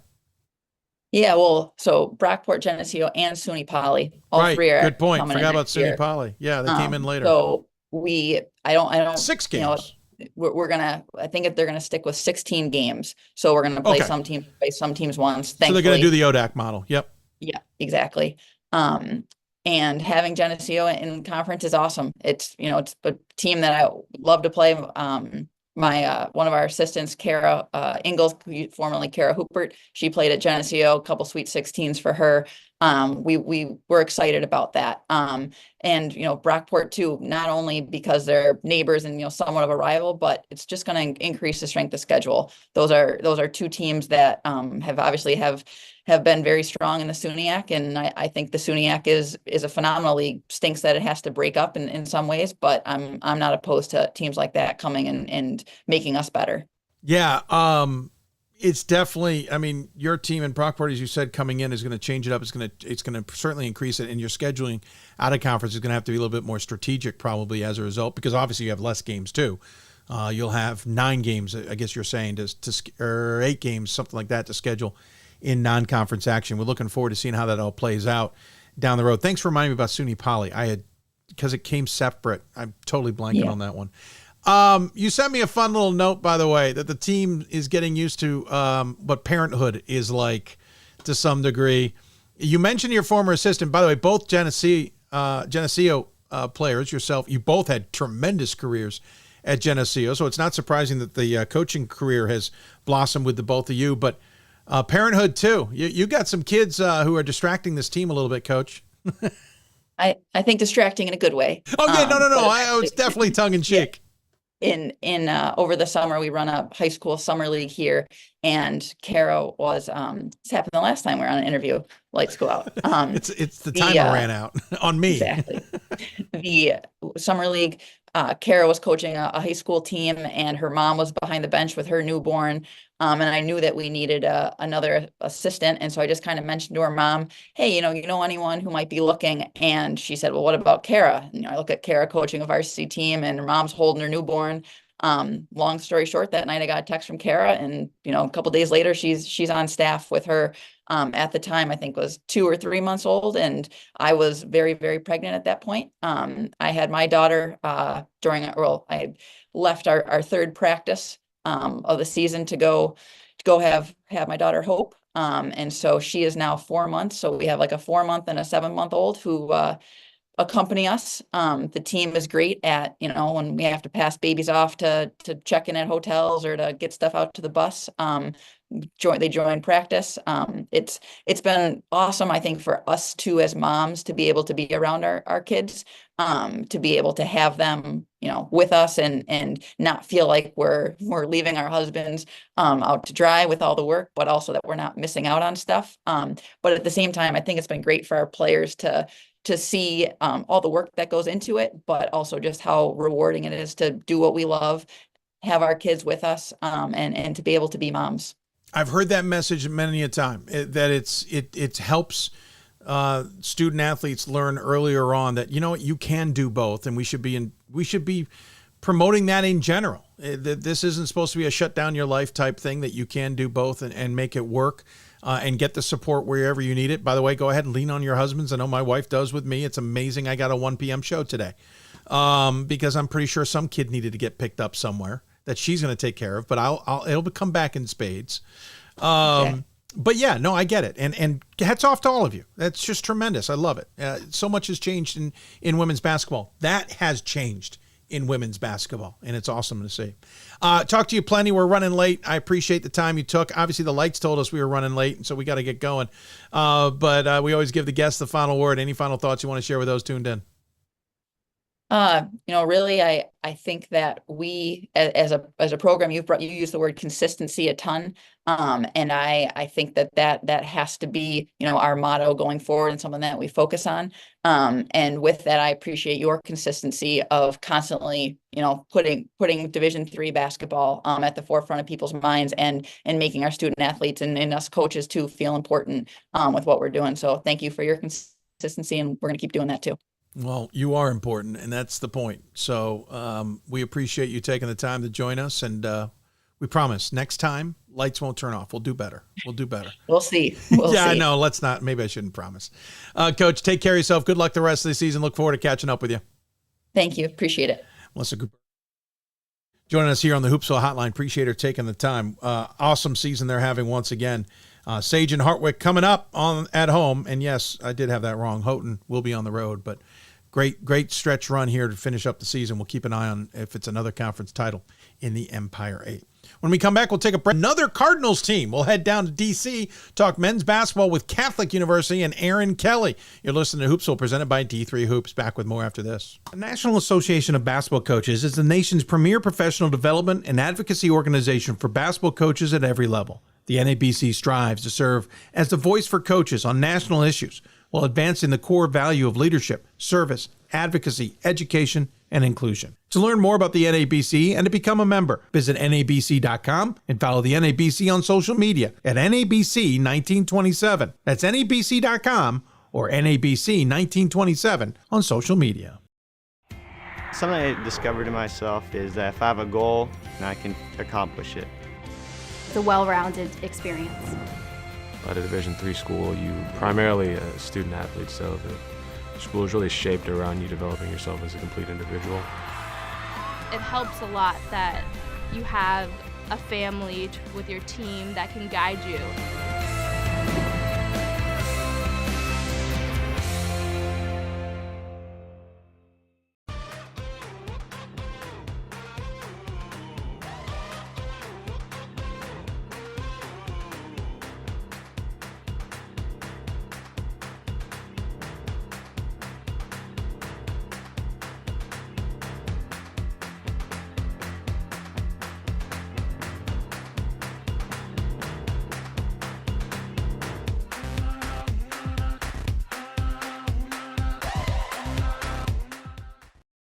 It's on us to stop sexual assault. In any way that we can. To get a friend home safe. To never blame the victim. It's on us. To stand up. To make our community safe for all. It's on us. It's on us to look out for each other at parties. It's on us. To be more than just a bystander. To step up and say something. It's on us, all of us. To stop sexual assault. Learn how and take the pledge at itsonus.org.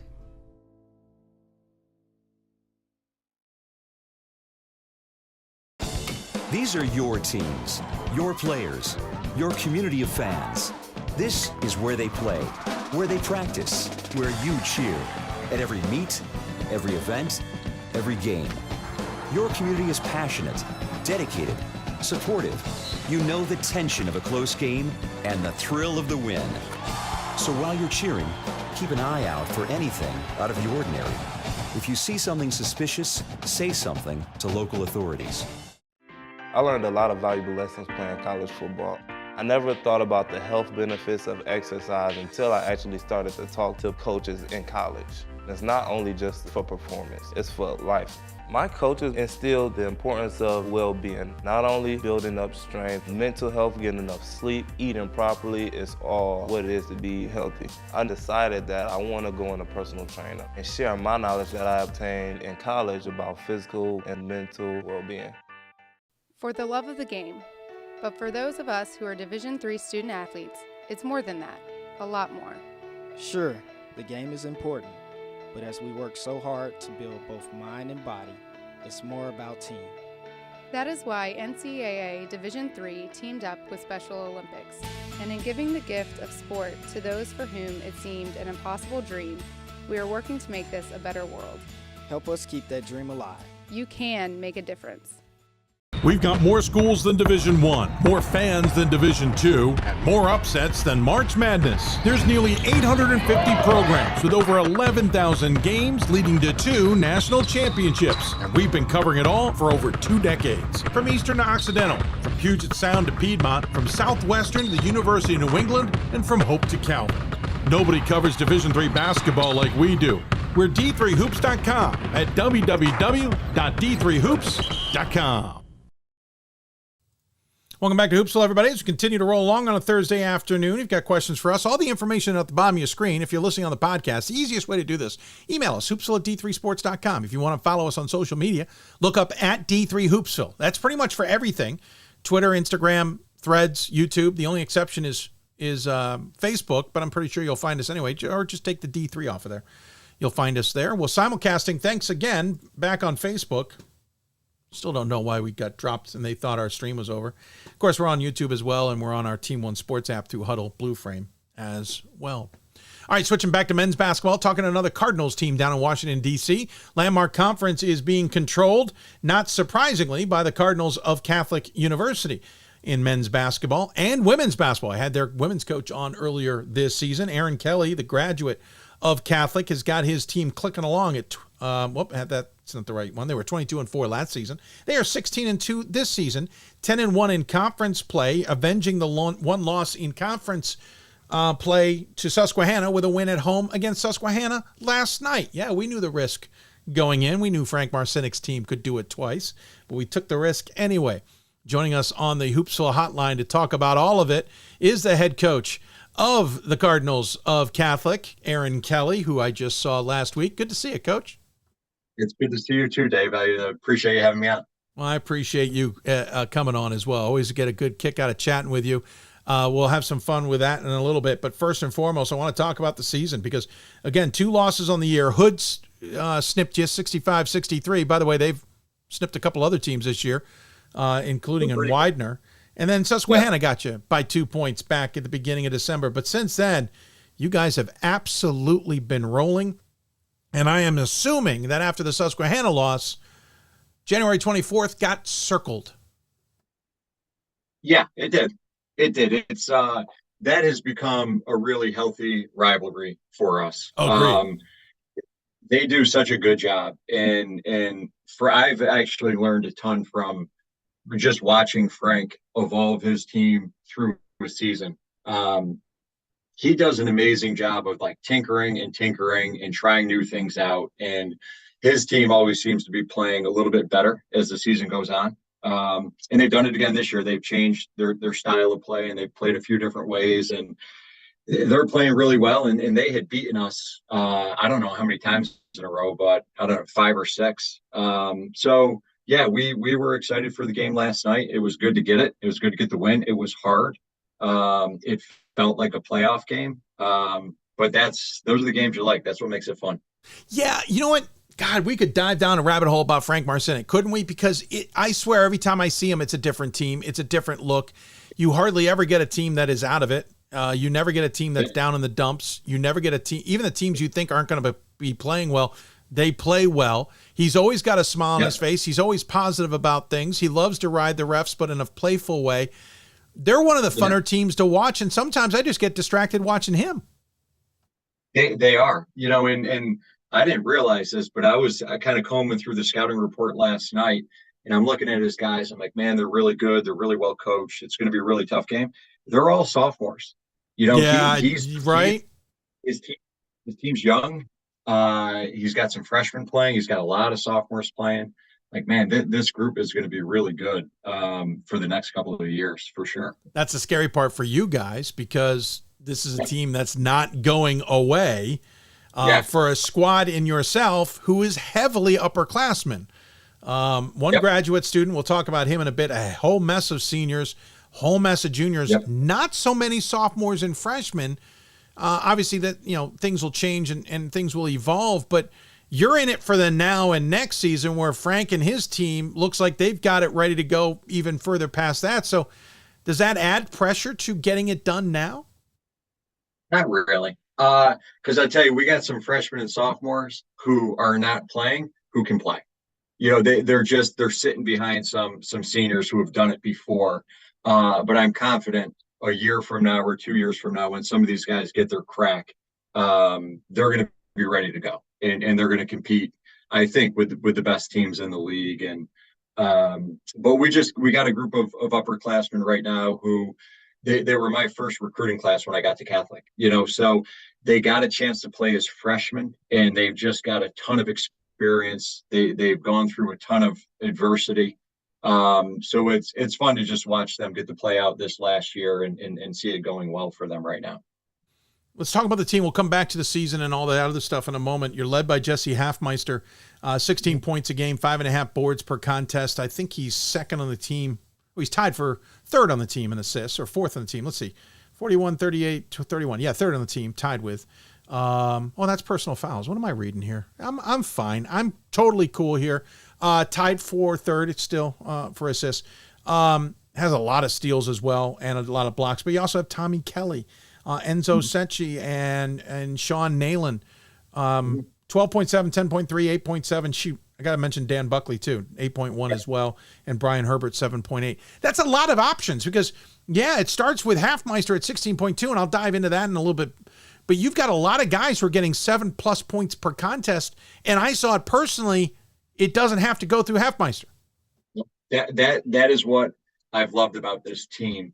I think when we started the year, I forget what the statistic was, but I think it was in our first 6 games, I think we had 5 different leading scorers. And we've kind of leaned into that with this team, and it takes the pressures off, individuals. We don't need Jesse to go out and get 30 for us to win. He can have an off night and somebody else can step up, and we're still capable of winning a game. So we've really leaned into like the collective. I think we got guys coming off the bench who could be starters. You look at a kid like CJ Ruoff. If you looked at his numbers, he should be playing more minutes. Jake Timby could be playing a lot more minutes. So it's been fun. Like that's my favorite thing about this team is the depth. And I would say the versatility of this team and being able to play a lot of different lineups to present a lot of different types of challenges to other teams. But it takes unselfish kids in order to do that. And up to this point, our group has been really good about, keeping the main thing, which is winning, and they're not as caught up in scoring and accolades, which has been kind of really fun to be a part of. The PA announcer brain just finally kicked in the middle of that. It's Halfmeister. I knew I was saying it wrong. I can literally see the pronunciation guide in front of my face now. Sorry, Jesse. But to the point, so I saw you guys last week at Goucher, and listen, I mentioned it was rivalry night, and, Pat took a shot at me about it's not much of a rivalry between the two. I get that. I never expected it to be, and I didn't expect the Gophers to necessarily pull off a surprise. But I did see some surprises. Jesse Halfmeister, you did not play very much, and he didn't have much of an impact in that game. There were the bench guys who seemed to have more of an impact. You mentioned Ruoff and others. That surprised me. Enzo had a good game, but it wasn't blow the doors off the building. Actually, nobody blew the doors off the building. Tommy Kelly had a good game, but I remember sitting there watching going, okay, this is a good team. Yeah. But they're not relying on anybody. Yeah. Halfmeister's not even playing, and he's not in foul trouble. Yeah. I was actually thrown. Driving home that night, I kind of thought to myself, gee, who did I just see? Yeah.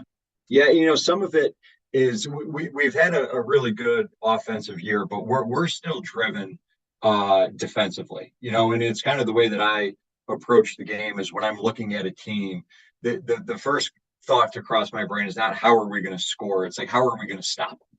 Right. So sometimes my decisions are rooted more on the defensive side of things, knowing that whoever we put in the game, they're going to be capable offensive players. But I always feel more comfortable in a game when we're getting stops and knowing that if we get enough stops, like eventually the ball is going to go through the basket and then we can kind of open it up on the offensive end. But with this group, I've loved our defensive numbers. We're holding teams to a very good field goal D percentage. Teams are not scoring a lot of points against us. So that's usually how the lens I look at it through first. And sometimes that determines who gets on the floor and for how long. To my point about Halfmeister, by the way, folks, he had 8 points in 24 minutes on 3 of 9 shooting, 2 for 5 from deep, 2 rebounds, an assist, 4 steals, 2 turnovers, and 4 fouls. The fourth one, I think, came late against Goucher. That was something like the third or fourth lowest point total, third or fourth lowest minutes played. To be honest with you, 24 minutes feels like a lot. I didn't think he was in the game that long. And my point being is it was the other guys who contributed to this unit. It was you were going deep in the bench in what was an interesting game until late, to be honest. I even at 20 points, I was kind of intrigued. And then there's a lot. Apparently, you guys decided to shoot the lights out of the building. They had to go replace them. 60+% in the second half. That kind of ended that one, and it was mainly in the second 10 minutes. Yeah. But that's what makes you guys dangerous, because you have players, as you have already said, coming off the bench who are going to contribute, even in small ways, that can make a big difference, and nobody's scout is going to go that deep. Yeah. Fortunate to have a group like this. And like I said, we're the difference between this year's team and last year's team is, I think, our ability to be versatile. And, the last few years, I think our Achilles heel was physicality. We had a tendency to play small. We were playing Brian Herbert almost exclusively as a 5. He's more of a guard. So when teams tried to beat us up, they tried to get physical with us. We had to space them out. We had to shoot our way out of that game. Where this year, with adding Enzo, with Jamie Intuamoa, who's playing a little bit more as a physical forward, we now have the ability to go small, but we can also go big, and we can be physical. And we've done a better job of getting to the free throw line. We've done a better job of offensive rebounding the ball. So I feel a lot more complete this year. And if, every team is going to present problems, but I usually feel like we've got some solutions, to those problems. And where last year I thought we were maybe a little bit more one-dimensional. You mentioned Enzo, transfer in from Trinity, Texas of last season. He was at Colorado College before that. Mm-hmm. Didn't play very much for Trinity, Texas. Kind of caught us all by surprise. I'm not going to dive into the scuttlebutt, but we heard it didn't really end well there. He was off the roster by mid-season. So I was pretty intrigued to see him, see what he contributed. Again, and this isn't a knock, didn't blow my doors off, because none of you guys were. That just, he seems to fit in for a guy, and I could be wrong, so forgive me, but the perception I'd gotten from very far away was he was a me guy. And he can't be a me guy at CUA, and I didn't see a me guy on the floor, and I haven't seen a me guy on video. No. Is that a change in mentality on his part, or is it just the right place for him? I don't know. I don't know, Oh, absolutely fair. Yeah. I know who the conversations that Enzo and I had when he, was pursuing coming to Catholic. And we sat down in my office and he said, Coach, all I want to do is play college basketball, and all I want to do is win. And I took him at his word, and he has been nothing but exceptional with regard to that. It's true. All he wants to do is win. He's capable of scoring. I think last night against Susquehanna, I think he led us in scoring. I think he might have had 16 or 17 because it was the right thing for him to do.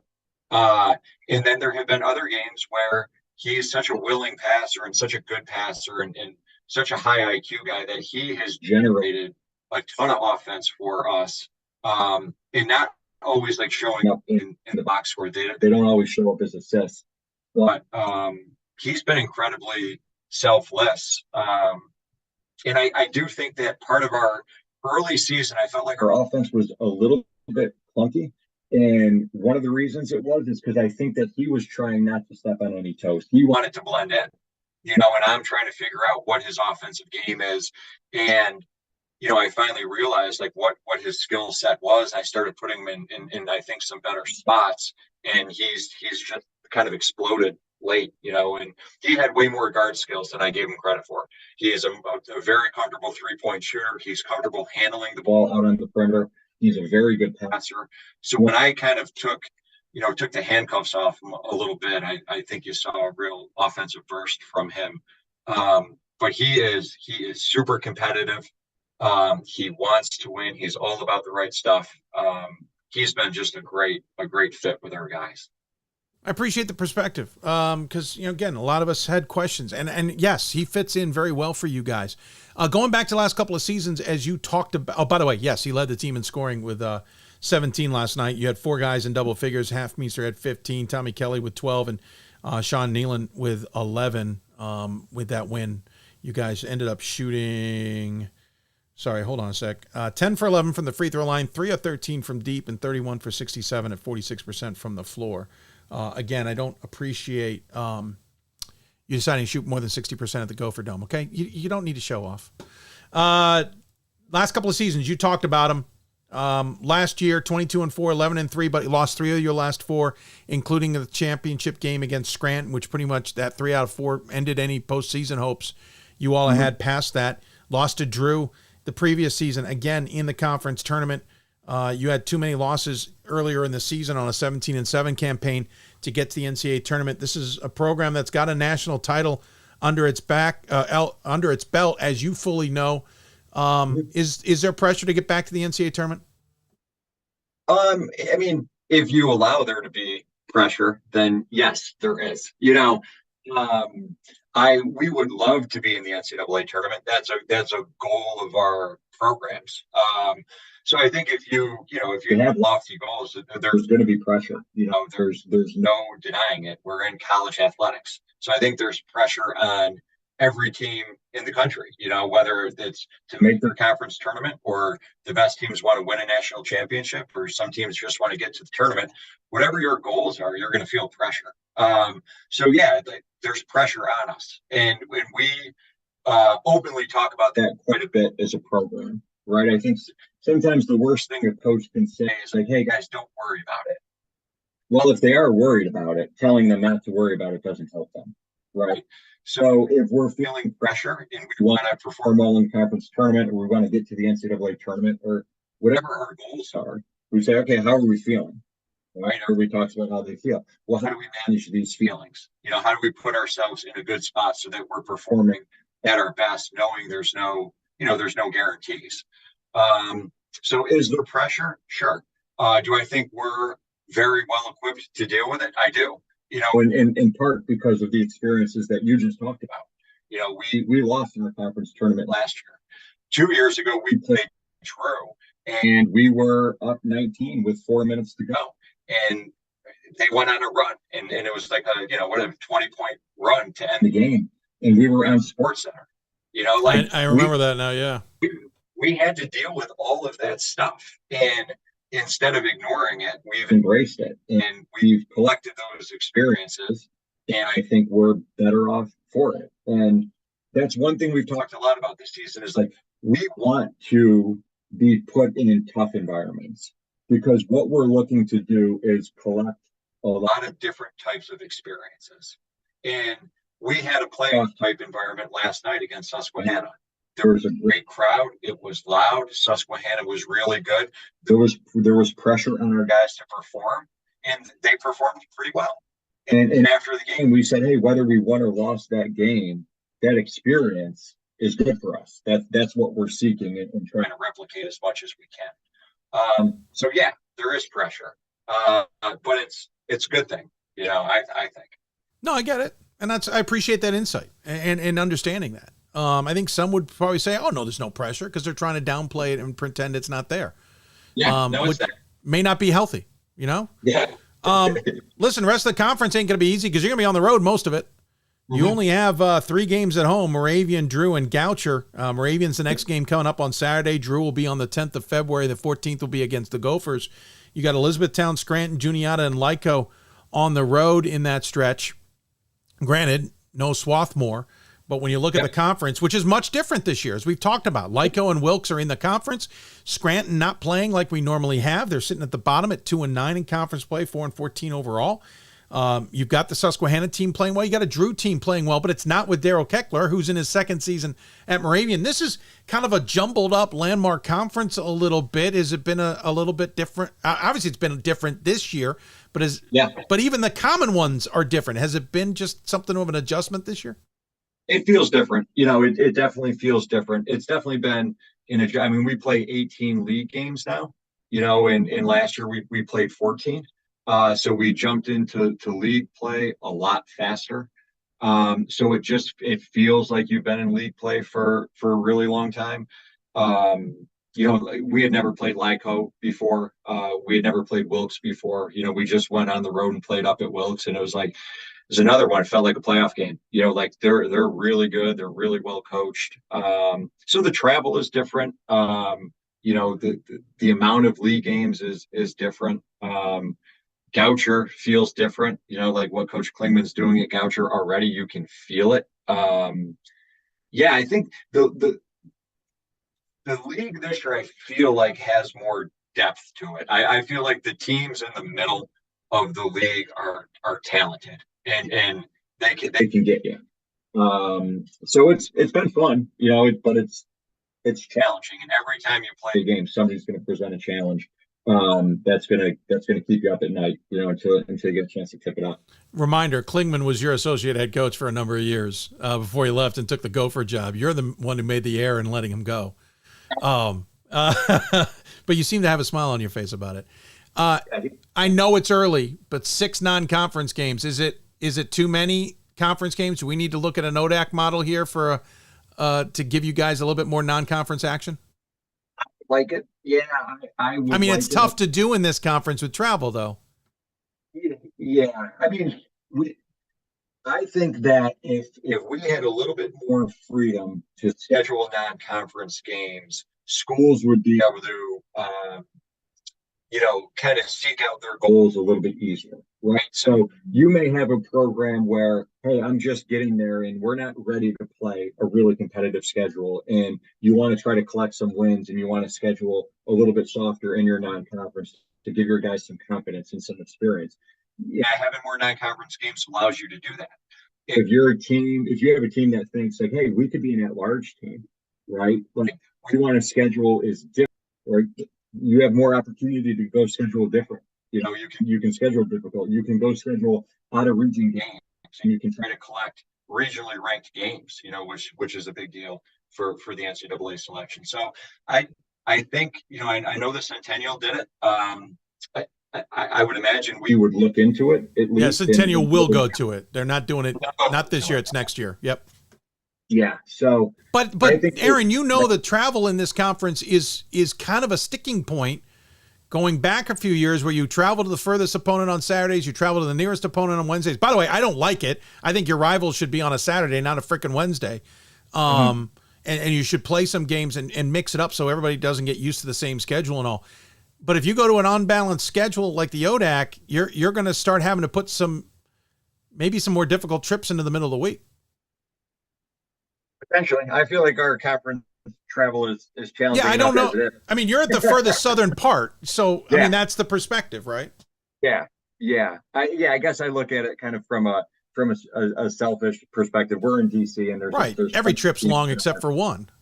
Yeah. And for our non-conference, it wouldn't be difficult to get games. For the record, that trip is long in the middle of the darn week, trying to deal with the DC and Baltimore traffic. So it's long anyway, right? 2 hours anyway. You cut it, no matter when you leave. Right. But yeah, I don't know. I've talked to a few coaches in the league who all seem to be on board with a few more non-conference opportunities. But it's something we can present to our commissioner and talk with our athletic directors and just see if it's the right thing to do. I'm not a scheduling expert, but that's my 2 cents. No, I get it. I appreciate it. Listen, I've taken a ton of your time. I got Jim Haney waiting on standby for me, and I'm late getting to him. I could dive into more topics with you, but we'll restrain ourselves on talk another time for sure. But I appreciate your perspective, and good luck the rest of the campaign. I know there's a lot of big games ahead, and I know you got some unfinished business, so we look forward to seeing how the Cardinals play out and see both programs maybe back in March. As always, I would give the coach the final word. Any final thoughts you want to share with those tuned in? Yeah, I mean, the one thing I would say is a tip of the cap to you for the stuff that you do for the Division III game. And it's been really fun for me to kind of discover and see all the different types of outlets that we have now that are bringing a little bit more attention to the Division III game, and in the bubble watch and the analytics, and the guys who have just invested themselves in Division III. You all have made it a lot more accessible, I think, for the coaches, and it's not as regional as it used to be. And I have more access now to the national landscape of what's happening in Division III. It's fun. It's really fun, and I think the level of play continues to get better.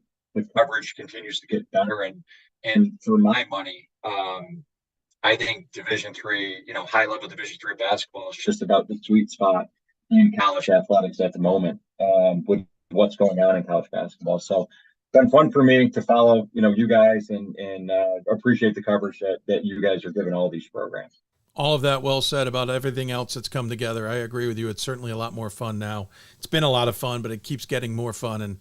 And as I say to every guest, you coming on the show helps us be able to tell the stories. So I appreciate you finding a chunk of time today. Hey, take care of yourself. Good luck the rest of the campaign. I know we'll be talking, and enjoy it at least. Thank you. I will. I appreciate it, Dave. See ya. Aaron Kelly joining us on the Hoopsville Hotline. As always, a fun chat with him. Remember, grad of 2006 there, and went off to do some D1 basketball.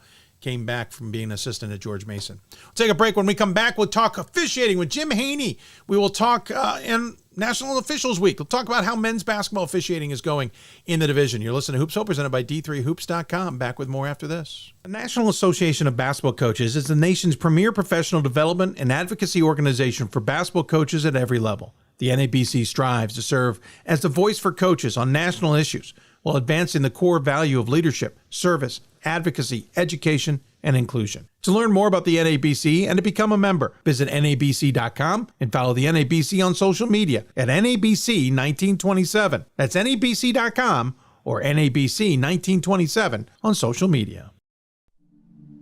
I used to never really talk. Ever. I was afraid if I said something wrong, everyone would laugh at me.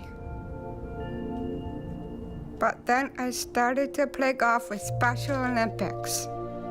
It helped me to find my voice. And now everyone else is speechless.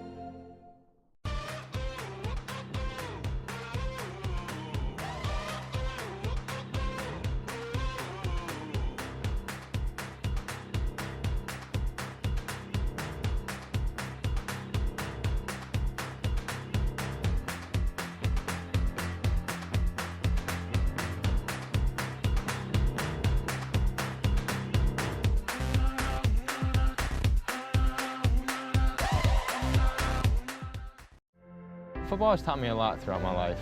It's definitely had a huge imprint on who I am as a person. Competing at a Division III level created that opportunity for me to go to college. Not only was I the first one in my family to graduate college, but I was really the first one to even go. Being the first one, I'm breaking that cycle, and now that I've graduated, I'm not sure what's the next step, but I know I have a lot of doors open. And a lot of those are open because I played football and ran track here at Otterbein. We've got more schools than Division I, more fans than Division II, and more upsets than March Madness. There's nearly 850 programs with over 11,000 games leading to 2 national championships. And we've been covering it all for over 2 decades. From Eastern to Occidental, from Puget Sound to Piedmont, from Southwestern to the University of New England, and from Hope to Calvin. Nobody covers Division III basketball like we do. We're D3Hoops.com at www.D3Hoops.com. It's on us to stop sexual assault. In any way that we can. To get a friend home safe. To never blame the victim. It's on us. To stand up. To make our community safe for all. It's on us. It's on us to look out for each other at parties. It's on us. To be more than just a bystander. To step up and say something. It's on us. All of us. To stop sexual assault. Learn how and take the pledge at itsonus.org.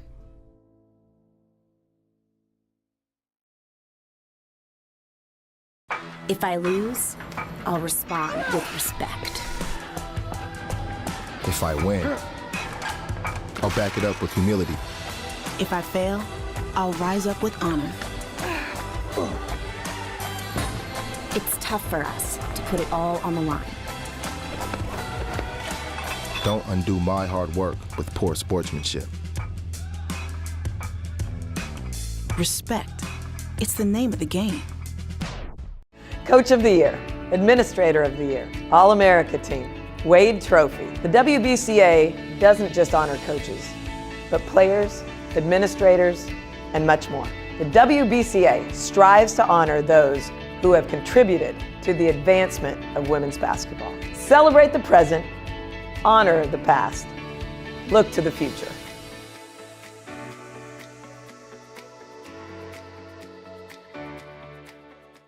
Welcome back to Hoopsville, everybody. As we continue to roll here, if you got questions for us, make sure you tweet us. or email us or whatever you need to do. Got lots of ways to chat with us on the program here live on a Thursday. A reminder, Thursday shows will be live at 1 o'clock Eastern time for basically the rest of the season, except for an upcoming show on the 15th of February. Then we'll back off and do our normal 7 o'clock show. Monday shows will stay at 7 o'clock Eastern time, though. Got some intriguing ideas of the future of programming, but we'll talk about that down the road. We'll wrap that up also after this segment with some other news. All right, if you didn't know, it's National Officiating Week, and while we're a little bit stealing that as a basketball side, obviously there's a lot of officiating across college sports, but it's certainly the spotlight is always on officiating in sports, rightly or wrongly. That opens up a Pandora's box, doesn't it? But how is officiating going this year? We were hoping to get both national coordinators on today's show, but my fault. Jumping on the bandwagon to try to book it a little bit too late. We weren't able to get Donnie Souders, the women's coordinator, on, but we do hope to get him on down the road. He's looking forward to joining us. But we did get a friend of the program, Jim Haney, to join us on the Hoopsville Hotline, the national coordinator of men's officiating Division III, a job that Jim basically helped create. I've forgotten how long you've been doing this now for, Jim.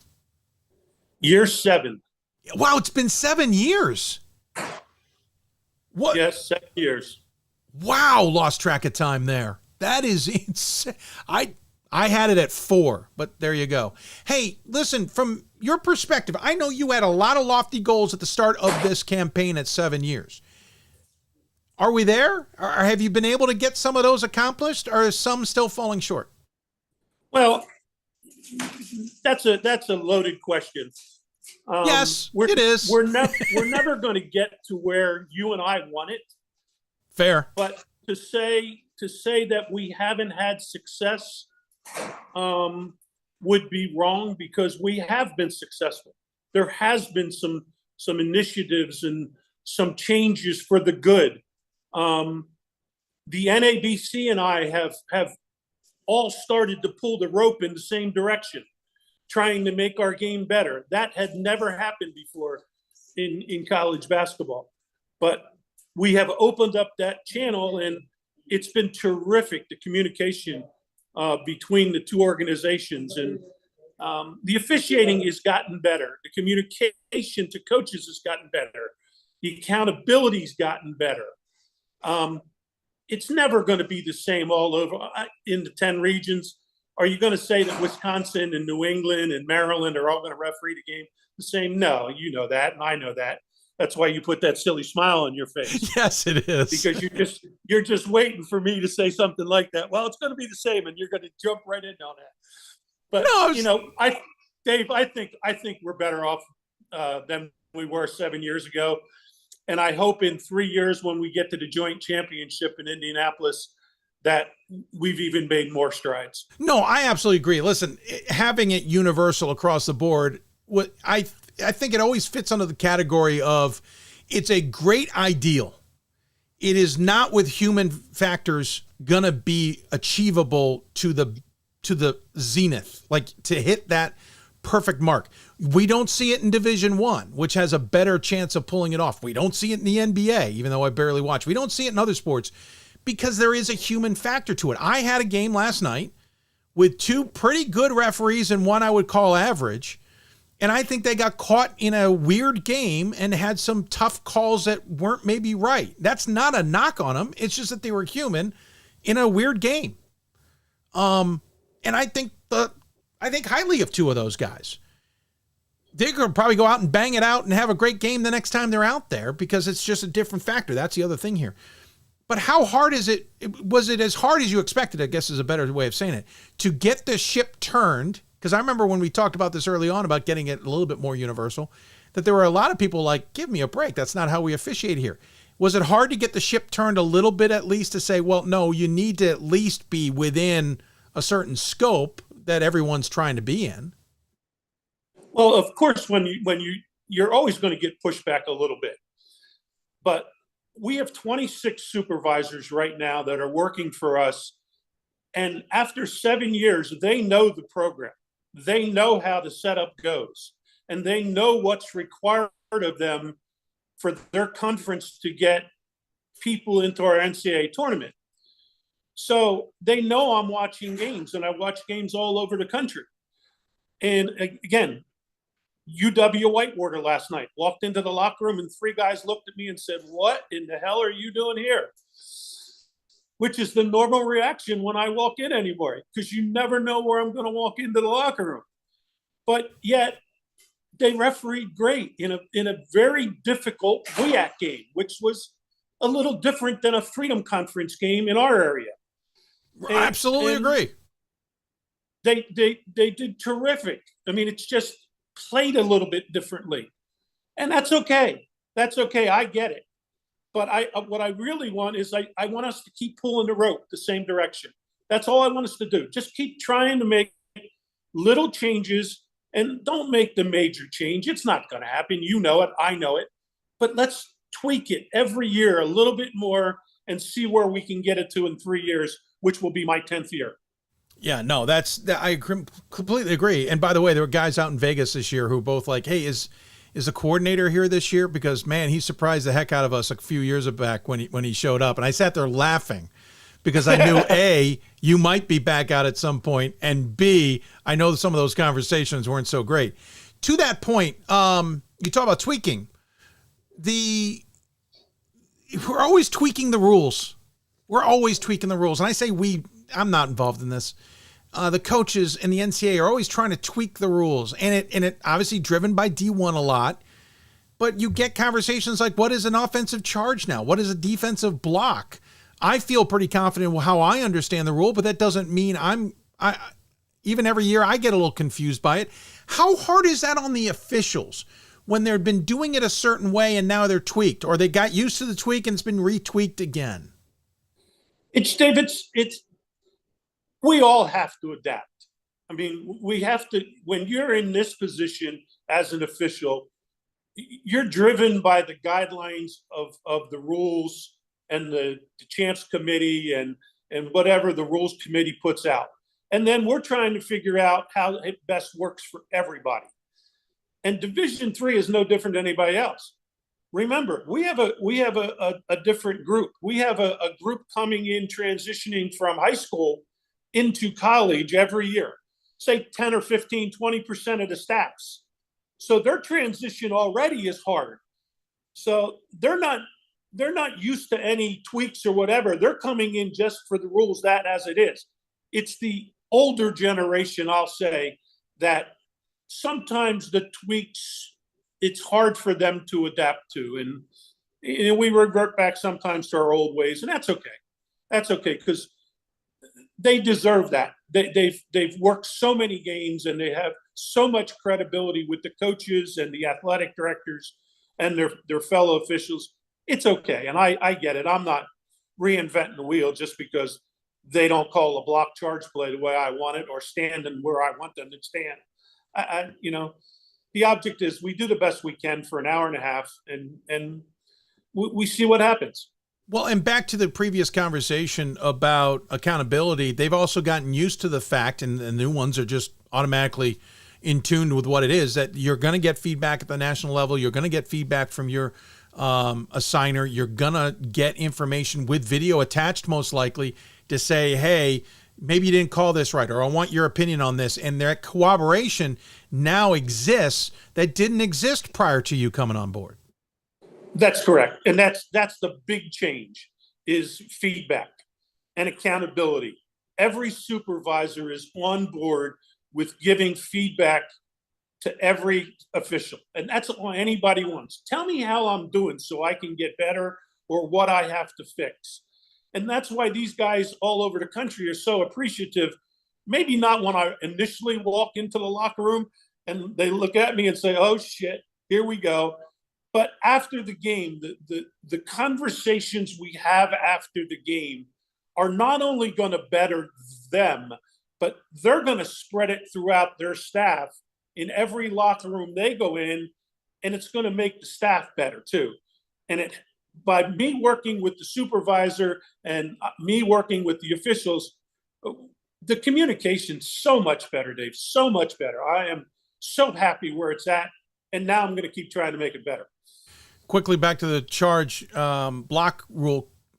I know you've gotten dragged in on Twitter on a few occasions, maybe even email, on what is and what isn't a call based on the video that is shared. Can you just give everybody a sense, because it did change this year, and I know we're well into the season at this point, but what essentially is the demarcation between the two now? It's hard.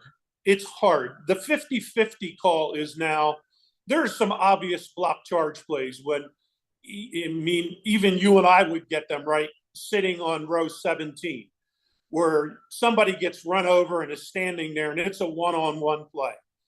The play that's really harder now is we're trying to take away, we put the arc in, and we're trying to take away that guy sliding over as a secondary defender late in the process, where he used to run underneath the basket, and a big guy or a talented athlete would get hurt because he fell on top of him. So the rules committee said, how can we eliminate that? Well, we put the arc in. We made the defender now be outside the arc. That worked okay, but this new rule where he has to be there a lot longer than he used to prior to the guy leaving the floor with his last step is so much better. It's so much better. And what they're doing is they're reverting, if they don't know and they're not sure, they're just reverting to a block call for the safety of the athlete. Let the athlete make not that we don't want to call charges or we won't call charges. And that was the debate early in the year on Twitter, that we were doing that. And oh my God, we're never going to see a player control foul anymore. And what is that? I mean, guys are getting run over and it's blocking fouls. Well, that sort of quieted down. I haven't heard much of that at all anymore. Heck, I saw 3 or 4 charge calls last night, all legit. Yeah, me too. I didn't. Me too. Yeah, I didn't expect that to disappear like most too. of the voices out there. They were very good last night. The 3 guys from the WEAC were very good last night. And one of the other goals you had was to change the way the NCAA tournament is officiated. And wow, Jim, that has been a huge success that everyone talks about now. It isn't crews from particular regions who are picking up games, especially at the Final Four. It is the best of the best who you feel deserves to be there and schedules allow. I do realize there's an element of that in play with D1. But that I know was really an important factor for you. You took that one on immediately, or as immediate as you could. How successful has that been, and are you looking to still improve it? Yes, I am looking to still improve it because it can be better. I can do a better job of assigning games. Remember, the crews across the country I'm watching during the regular season, and I'm seeing them at Stevenson versus Hopkins or whatever, and it's a regular season game. I don't know how that crew's going to perform on a stage where it's win or go home. The stakes are ramped up, and yes, it's D3, but it's really important for our athletes because it might be the last time they ever play basketball. And for those schools and for those student bodies and coaches that have worked so hard to get there, those games are so important. And I have to do a good job of preparing my crews every year, somehow, some way, to keep advancing them onto the Sweet 16, the Elite 8, the semifinals, the finals, so I have a little path that I create and I evaluate, and I put the crews in a little bucket and say, okay, this year there's 8 crews from last year that I looked at that I thought could have gone to the Sweet 16, Elite 8, whatever, maybe the national championship. Well, I'm going to start looking at them this year right away because I thought they were that good last year. So, we'll get better. I'll get better at it. And then I got to hope, as you well know, and you saw, that sometimes people on a big stage don't perform up to the level, and you can sit there and do everything.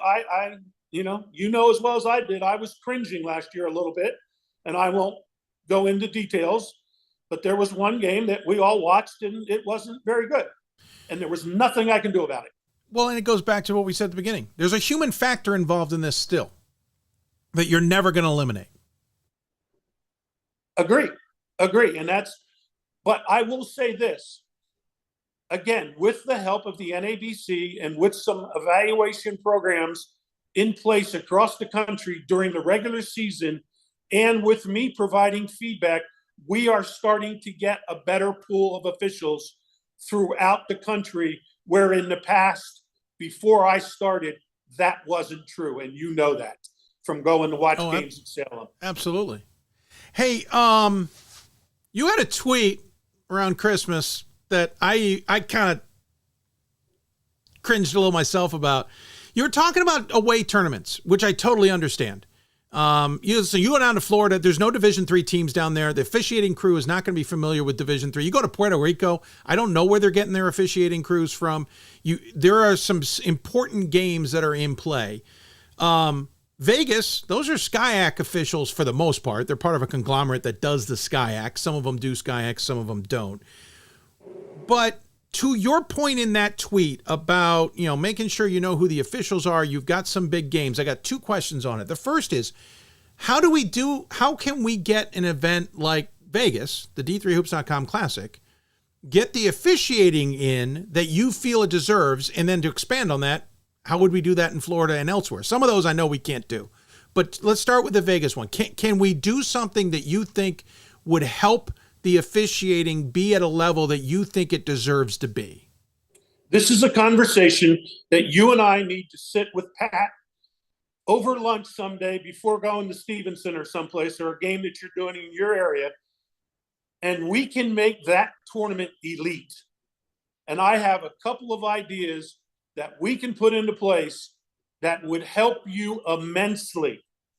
Now, the reason I say that is the year that I was out there, Dave, first of all, I don't think anybody should be doing 2 games in a day.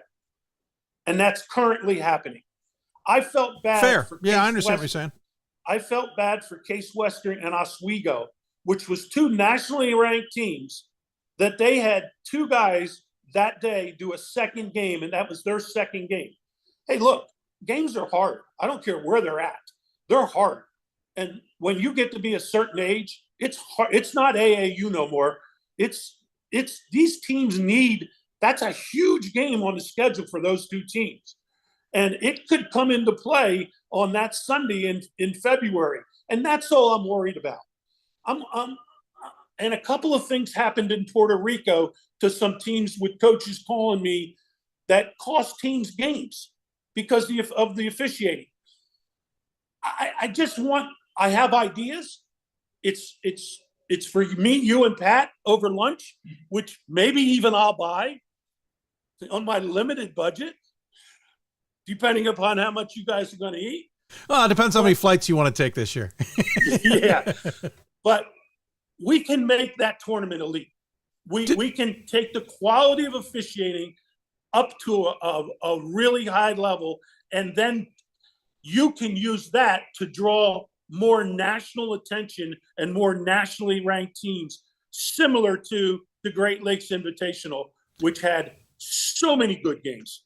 But to be a devil's advocate, you can get an officiating crew in the middle of a big conference game, whether it's the WIAC, the CCIW, NESCAC, wherever, ODAC, who don't do a good job, and that game could be just as pivotal a game in March, February, whatever the timing is too. So I get what you're saying there, but there could be some major gremlins and mines somewhere else in the regular season too.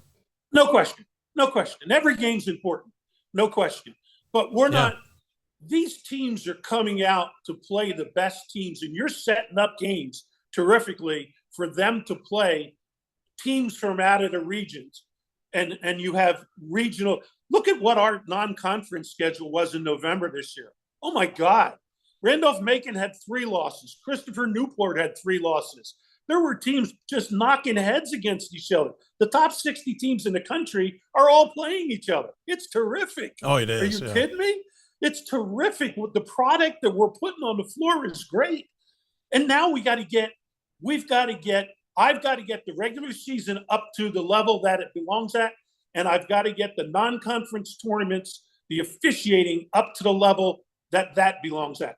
That's another one of my pet peeves. And by the way, Sport Tours is who we'd have to get in that conversation too, because they're the ones who are doing most of that. To that point too, by the way, we talk about the pools for Division III basketball. On the women's side, the shortage of officiating, I think, is starting to become glaring.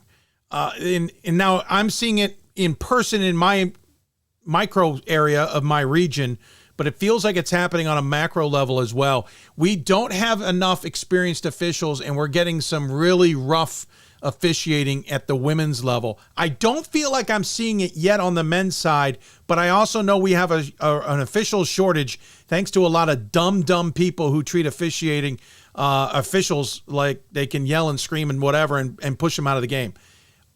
Is this a concern? Absolutely. It's a huge concern. And it hasn't hit us yet, but you can see it coming with how bad the high school ranks are getting in every I have seen sport, it there, yeah. In every sport, and I know. I still do high school basketball in our geographic region up there in the valley. And I'm down 175 officials from 3 years ago. 175 have retired or quit over the last 3 years. And you've replaced how many? None. No, my staff is just keep going. Now we've put people in. We've gotten some in, not a lot. So and we're pulling from that pool. Yes, that's what I was just gonna. That was my comment. I was just gonna make. Before you could pull as a college supervisor, you could call Jim Haney and say, Jimmy, send me 10 guys to Spooky Nuke. Let me look at them and see how they do at camp, because I got to, I need some new guys in your geographic region. I'm not sure I could send you 10 guys right now. That's scarier than I thought you were going to say to me. No, it's real. Dave, I'll just give you a quick story. I had a middle school scrimmage. A parent got arrested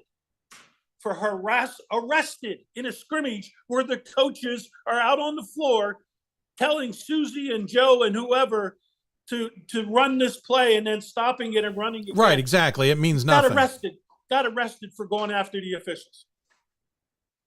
How do I tell a young 17-year-old high school kid this is a good advocation that you could come and make? I have seen tremendous coaches or officials in other sports who have quit because the abuse is redonkulous.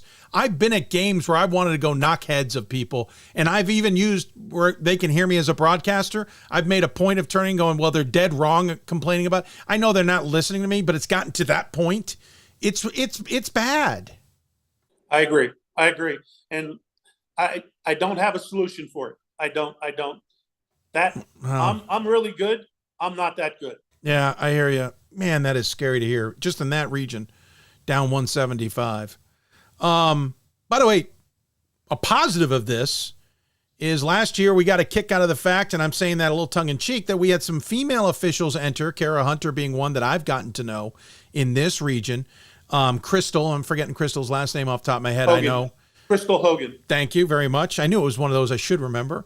Both got a chance in the NCAA tournament, if memory serves, to get be the first ever females in men's tournaments. And now I'm seeing much more numbers of that turn around, and now we've got more female officials on the men's game, which I love. Maybe that's a little bit pulling away from the women's side. That's for another conversation. But, we're getting more diverse, and I know that was also a priority of yours. You've got to be pretty thrilled with how the assigners are bringing in more women now. Thank you very much. There's an initiative that was a check mark. That was another job that we had to do to get more diverse and to allow these people an opportunity, if they wanted, to have a door open for them.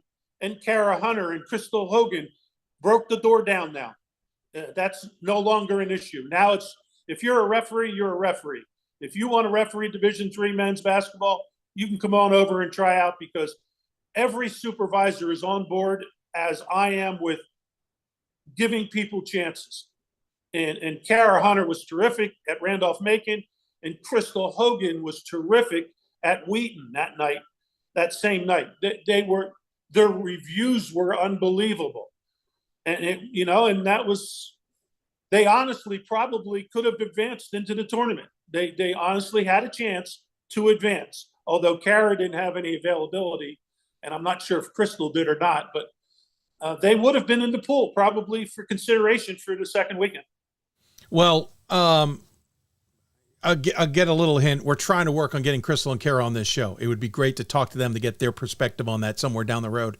But again, Kara does Division I women, which is incredible enough that she does both genders, and Crystal does Division I men. I think, in the Horizon League. Yeah, that's right. That's what Tony Meeks was telling me last night. So it's awesome that we're getting these, and I know there's more out there. I saw another one. To the point, the NFL made a big deal about its first female official doing NFL games. I'm catching myself in the middle of NFL games going, hold on, that's another woman I didn't know was on a crew. Or it's becoming second nature, and I love that. And to Crystal and Kara's credit, and to the others who have been with them, they're also, as you point out, they're doing so well that it's not an eye roll. When they come in, it's not a second thought. You know they're going to call a good game. Yeah, I agree. They don't see male or female. They see official. They see the shirt, and that's all I wanted. I just wanted to give them a chance because I knew they were going to be successful. I was sitting there like a proud papa, watching in Indiana that night in the war room, watching those games, and I smiled from ear to ear for both of them because I was so happy for them. Yeah, I was as well. I wish I had been at Randolph-Macon to see it in person, but it was certainly a good one to enjoy. Hey, curious if there's anything. I was trying to dive off of that somewhere, but I don't know where I lost the train of my thought. But anything about officiating in general this year that, or overall in your work, that we haven't touched on that's been important to you? No, I don't think we've touched on a lot of this stuff. The overall consistency and accountability is getting better. The willingness to look at film and critique their own games is getting better. I am setting up a national website with the help of the coaches of getting plays from all over the country, so that an official, if he wants to look at block charge plays, he can go into RefQuest Plus, and if he's a member, which he has to be to referee the NCAA tournament, he can click on D3 video, and we'll have an archive of plays in there with 30 or 40 different categories. And, if he wants to look at block charge plays, he can click on the subject block charge, and there'll be plays, our plays, not Division I plays. There'll be Division III plays on there, and he can look at them from across the country. And this will open up more avenues for people, again, when they have time and they're sitting around, that they can just look at plays and get better without having to look on Synergy and find these plays. The coaches are a big part of this. They're helping me out by sending me plays. That's awesome. So that's a big, again, that's what I keep saying. The transparency between the NCAA and the NABC, there used to be no dialogue. Now we're one unit, just pulling the rope and trying to make it better for everybody.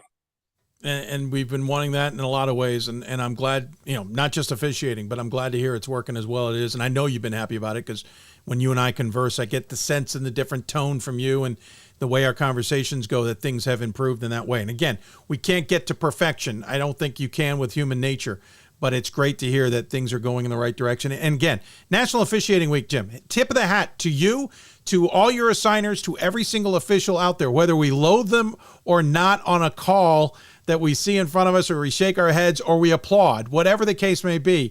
They're doing the job. They're living up to the expectations that you all have for them. And I tip my hat to every single one of them out there in men's basketball at the Division III level, because I've certainly noticed an improvement, and I've enjoyed the games because of your hard work and the rest of everybody else. David, thank you. And appreciate what you do and everybody else on the Division III network that promotes our game. Because, as you know, the product is terrific. The student athletes, the coaches, the environment, it's great. And I can't say it enough on Twitter. You guys can't say it enough. The games are unbelievable. And I don't care where you go. They're unbelievable. The kids play hard. That's the way basketball's meant to be played. for the love of the game. And I can't wait to see what March brings. March is going to be incredible. It's going to be bonkers. And people wonder why I don't like watching the NBA. It's because I enjoy this brand of the basketball. And I don't need to watch the show. I want to show the actual game. Jim, thanks for your time. I don't know if you have any other final thoughts, but we always open the door for a final thought if you have one. Final thought would be for you guys to continue to promote what you're doing. For me, with the platform that I have, to promote all the people and products that we're putting on the floor every night, and for us all to push the rope in the same direction, so that in 3 years, maybe after 10 years, and I can walk away from this and saying it's pretty good shape, I can leave now. No, sorry, you're not leaving. Yeah. You didn't get that memo? You didn't. I didn't. Not until I buy lunch. Is that what it is? Well, no. There's going to be no. I think we put a clause in there that you just can't leave. Period. Sorry, sir. You're in it for the much longer haul. Yeah. Hopefully I am. But right now, as long as I'm healthy, I'm going to continue to push forward. Yeah, and to that, sir, I'm glad to see you're looking better as well and feeling better. And hey, tip of the hat again. Thanks for your time. I know it went long, but I really appreciate the insight. Great conversation as always. Look forward to catching up with you down the road, and we'll talk to you soon. I'll stay in touch, David. Thank you. Definitely. Take care. Jim Haney joining us. He's out in the Chicagoland area checking out games. He's traveling. It's the only thing we didn't touch on. He travels to a lot of games too, and I know that everybody, as he said, appreciates that as well. We'll take a very quick break. When we come back, we'll wrap up the show. You listen to Hoopsville, presented by D3 Hoops. Back with more after this. For the love of the game. But for those of us who are Division III student athletes, it's more than that, a lot more. Sure, the game is important, but as we work so hard to build both mind and body, it's more about team.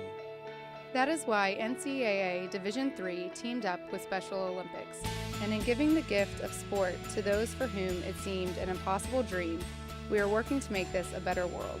Help us keep that dream alive. You can make a difference. We are the coaches of women's basketball. We are leaders and teachers, dreamers and winners. We are professionals who conduct ourselves ethically and with integrity. We place the education, safety, and well-being of the athletes we coach above all else, and teach them the fundamental values they need to succeed in life. We are coaches united for the good of our game and those who play it. We are the WBCA.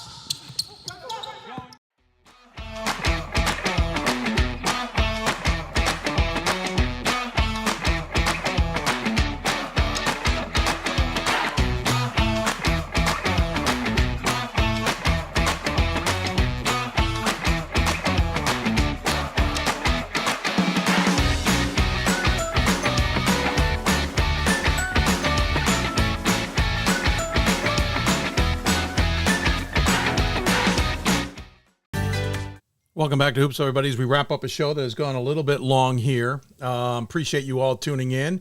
I do have to get going eventually here, but we're going to wrap up this show. We thought we'd only go 2.5 today. We're going 3, and it's because all of our guests have been absolutely outstanding. Quick look at games tonight, this Thursday night, if you happen to be tuning in before then. On the men's side, Christopher Newport will be in action against Santa Cruz. Hopkins will be in action against McDaniel. Those are the only top 25 teams rolling along tonight. Some other interesting games out there. Gettysburg at Franklin and Marshall. Centennial men's race. Keep an eye on this one, folks. Franklin and Marshall, Gettysburg, Johns Hopkins, all 9-1. 2 games back is Swarthmore at 7-3. 2 games back of them is Muhlenberg at 5-5. And then the rest. Ursinus and Muhlenberg are in the last 2 spots of the conference playoffs right now, with Dickinson just outside, and then McDaniel, Haverford, Washington College. This is a bonkers finish to the season, or bonkers point in the season, I should say, with F&M, Gettysburg, and Hopkins. F&M, let's see, they have, as we mentioned, Gettysburg tonight on a Thursday at 7:30. Then they're at McDaniel, and then they're at Ursinus before returning home against Muhlenberg, and then they'll get Hopkins and Swarthmore. I bring that up for a reason.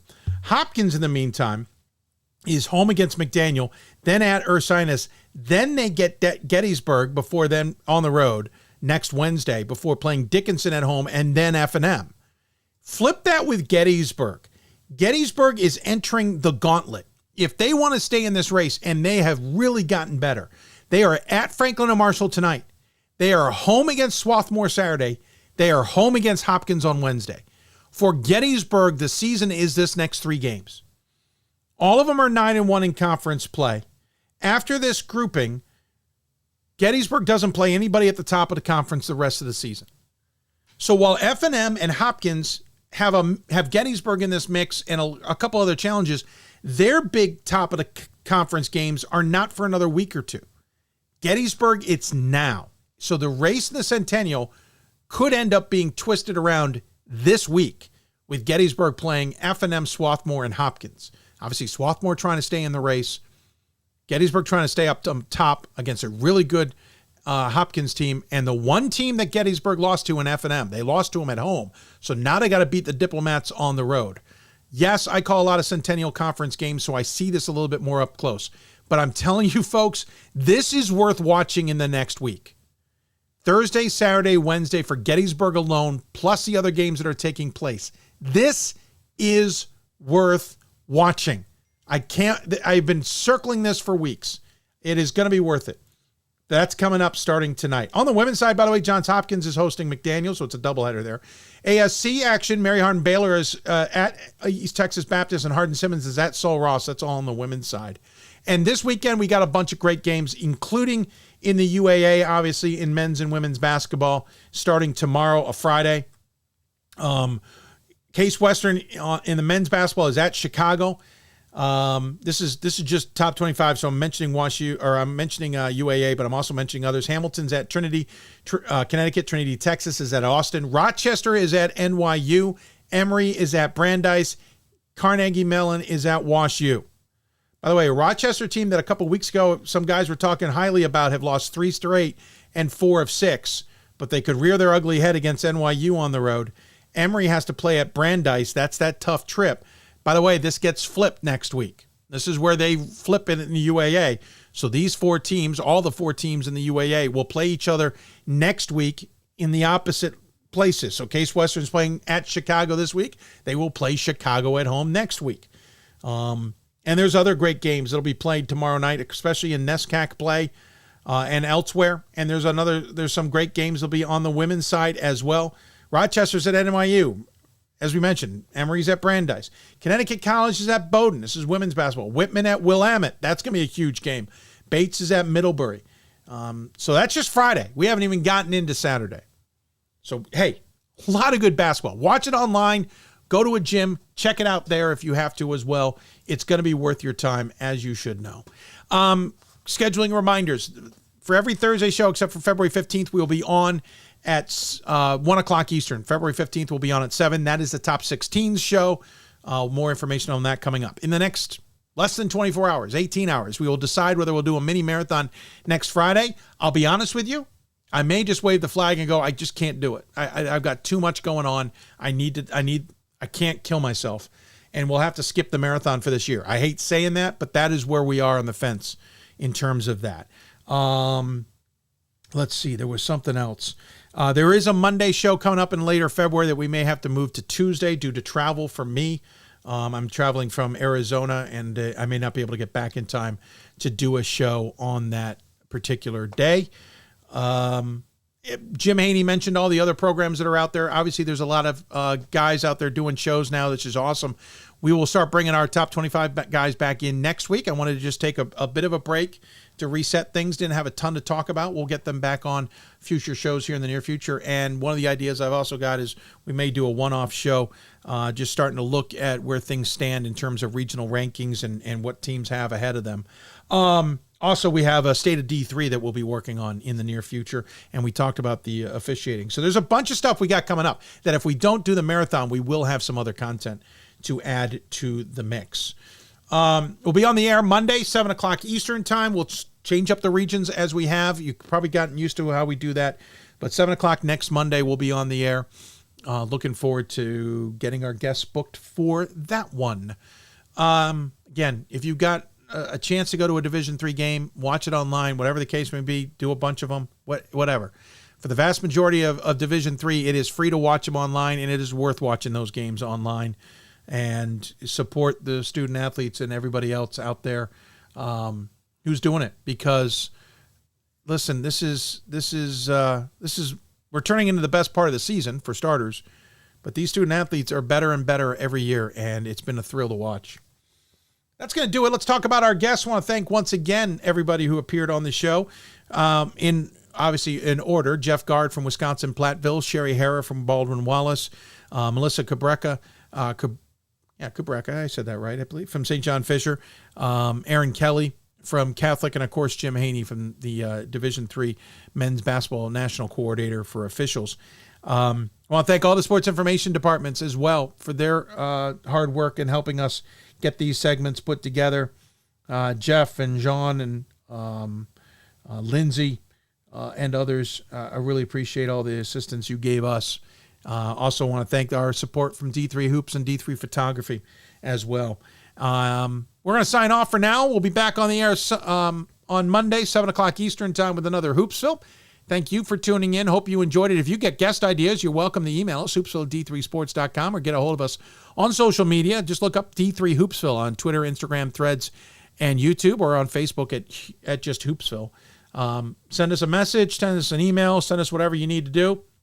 Let us know where your guest ideas are. If you have a uniform or something you want to share that is going to get hung up in the background here somewhere, feel free to send it to us, or send me a message. I'll get you our address, and we can get that set up as well. If you're looking to advertise or to sponsor on this program, please get a hold of us as well. Just send me a message through the social media channels, or just email us, hoopsville@d3sports.com. That's going to do it for us, everybody. Appreciate you tuning in. Hope you enjoy a great another weekend of basketball, because it's going to be a good one. Make sure to go to d3hoops.com for all your links and information on who's playing and where, and games you might want to take in. We certainly have all the schedules up to date there as we do. D3 Boards, quick note before I let go. Pat was going to try and get us something, but I got back to him a little late, so the timing didn't work. He is hoping that on Monday's show, we will have an update on D3 Boards to share with all of you. And with that, we will sign off. You've been listening to Hoopsville, presented by D3Hoops.com from the Hoopsville studios. If you want to talk Division III basketball, you got to watch and listen to the show that's been around for 21 seasons now, Hoopsville. Thanks for tuning in, everybody. Thanks for supporting our work. We look forward to catching up with you on Monday.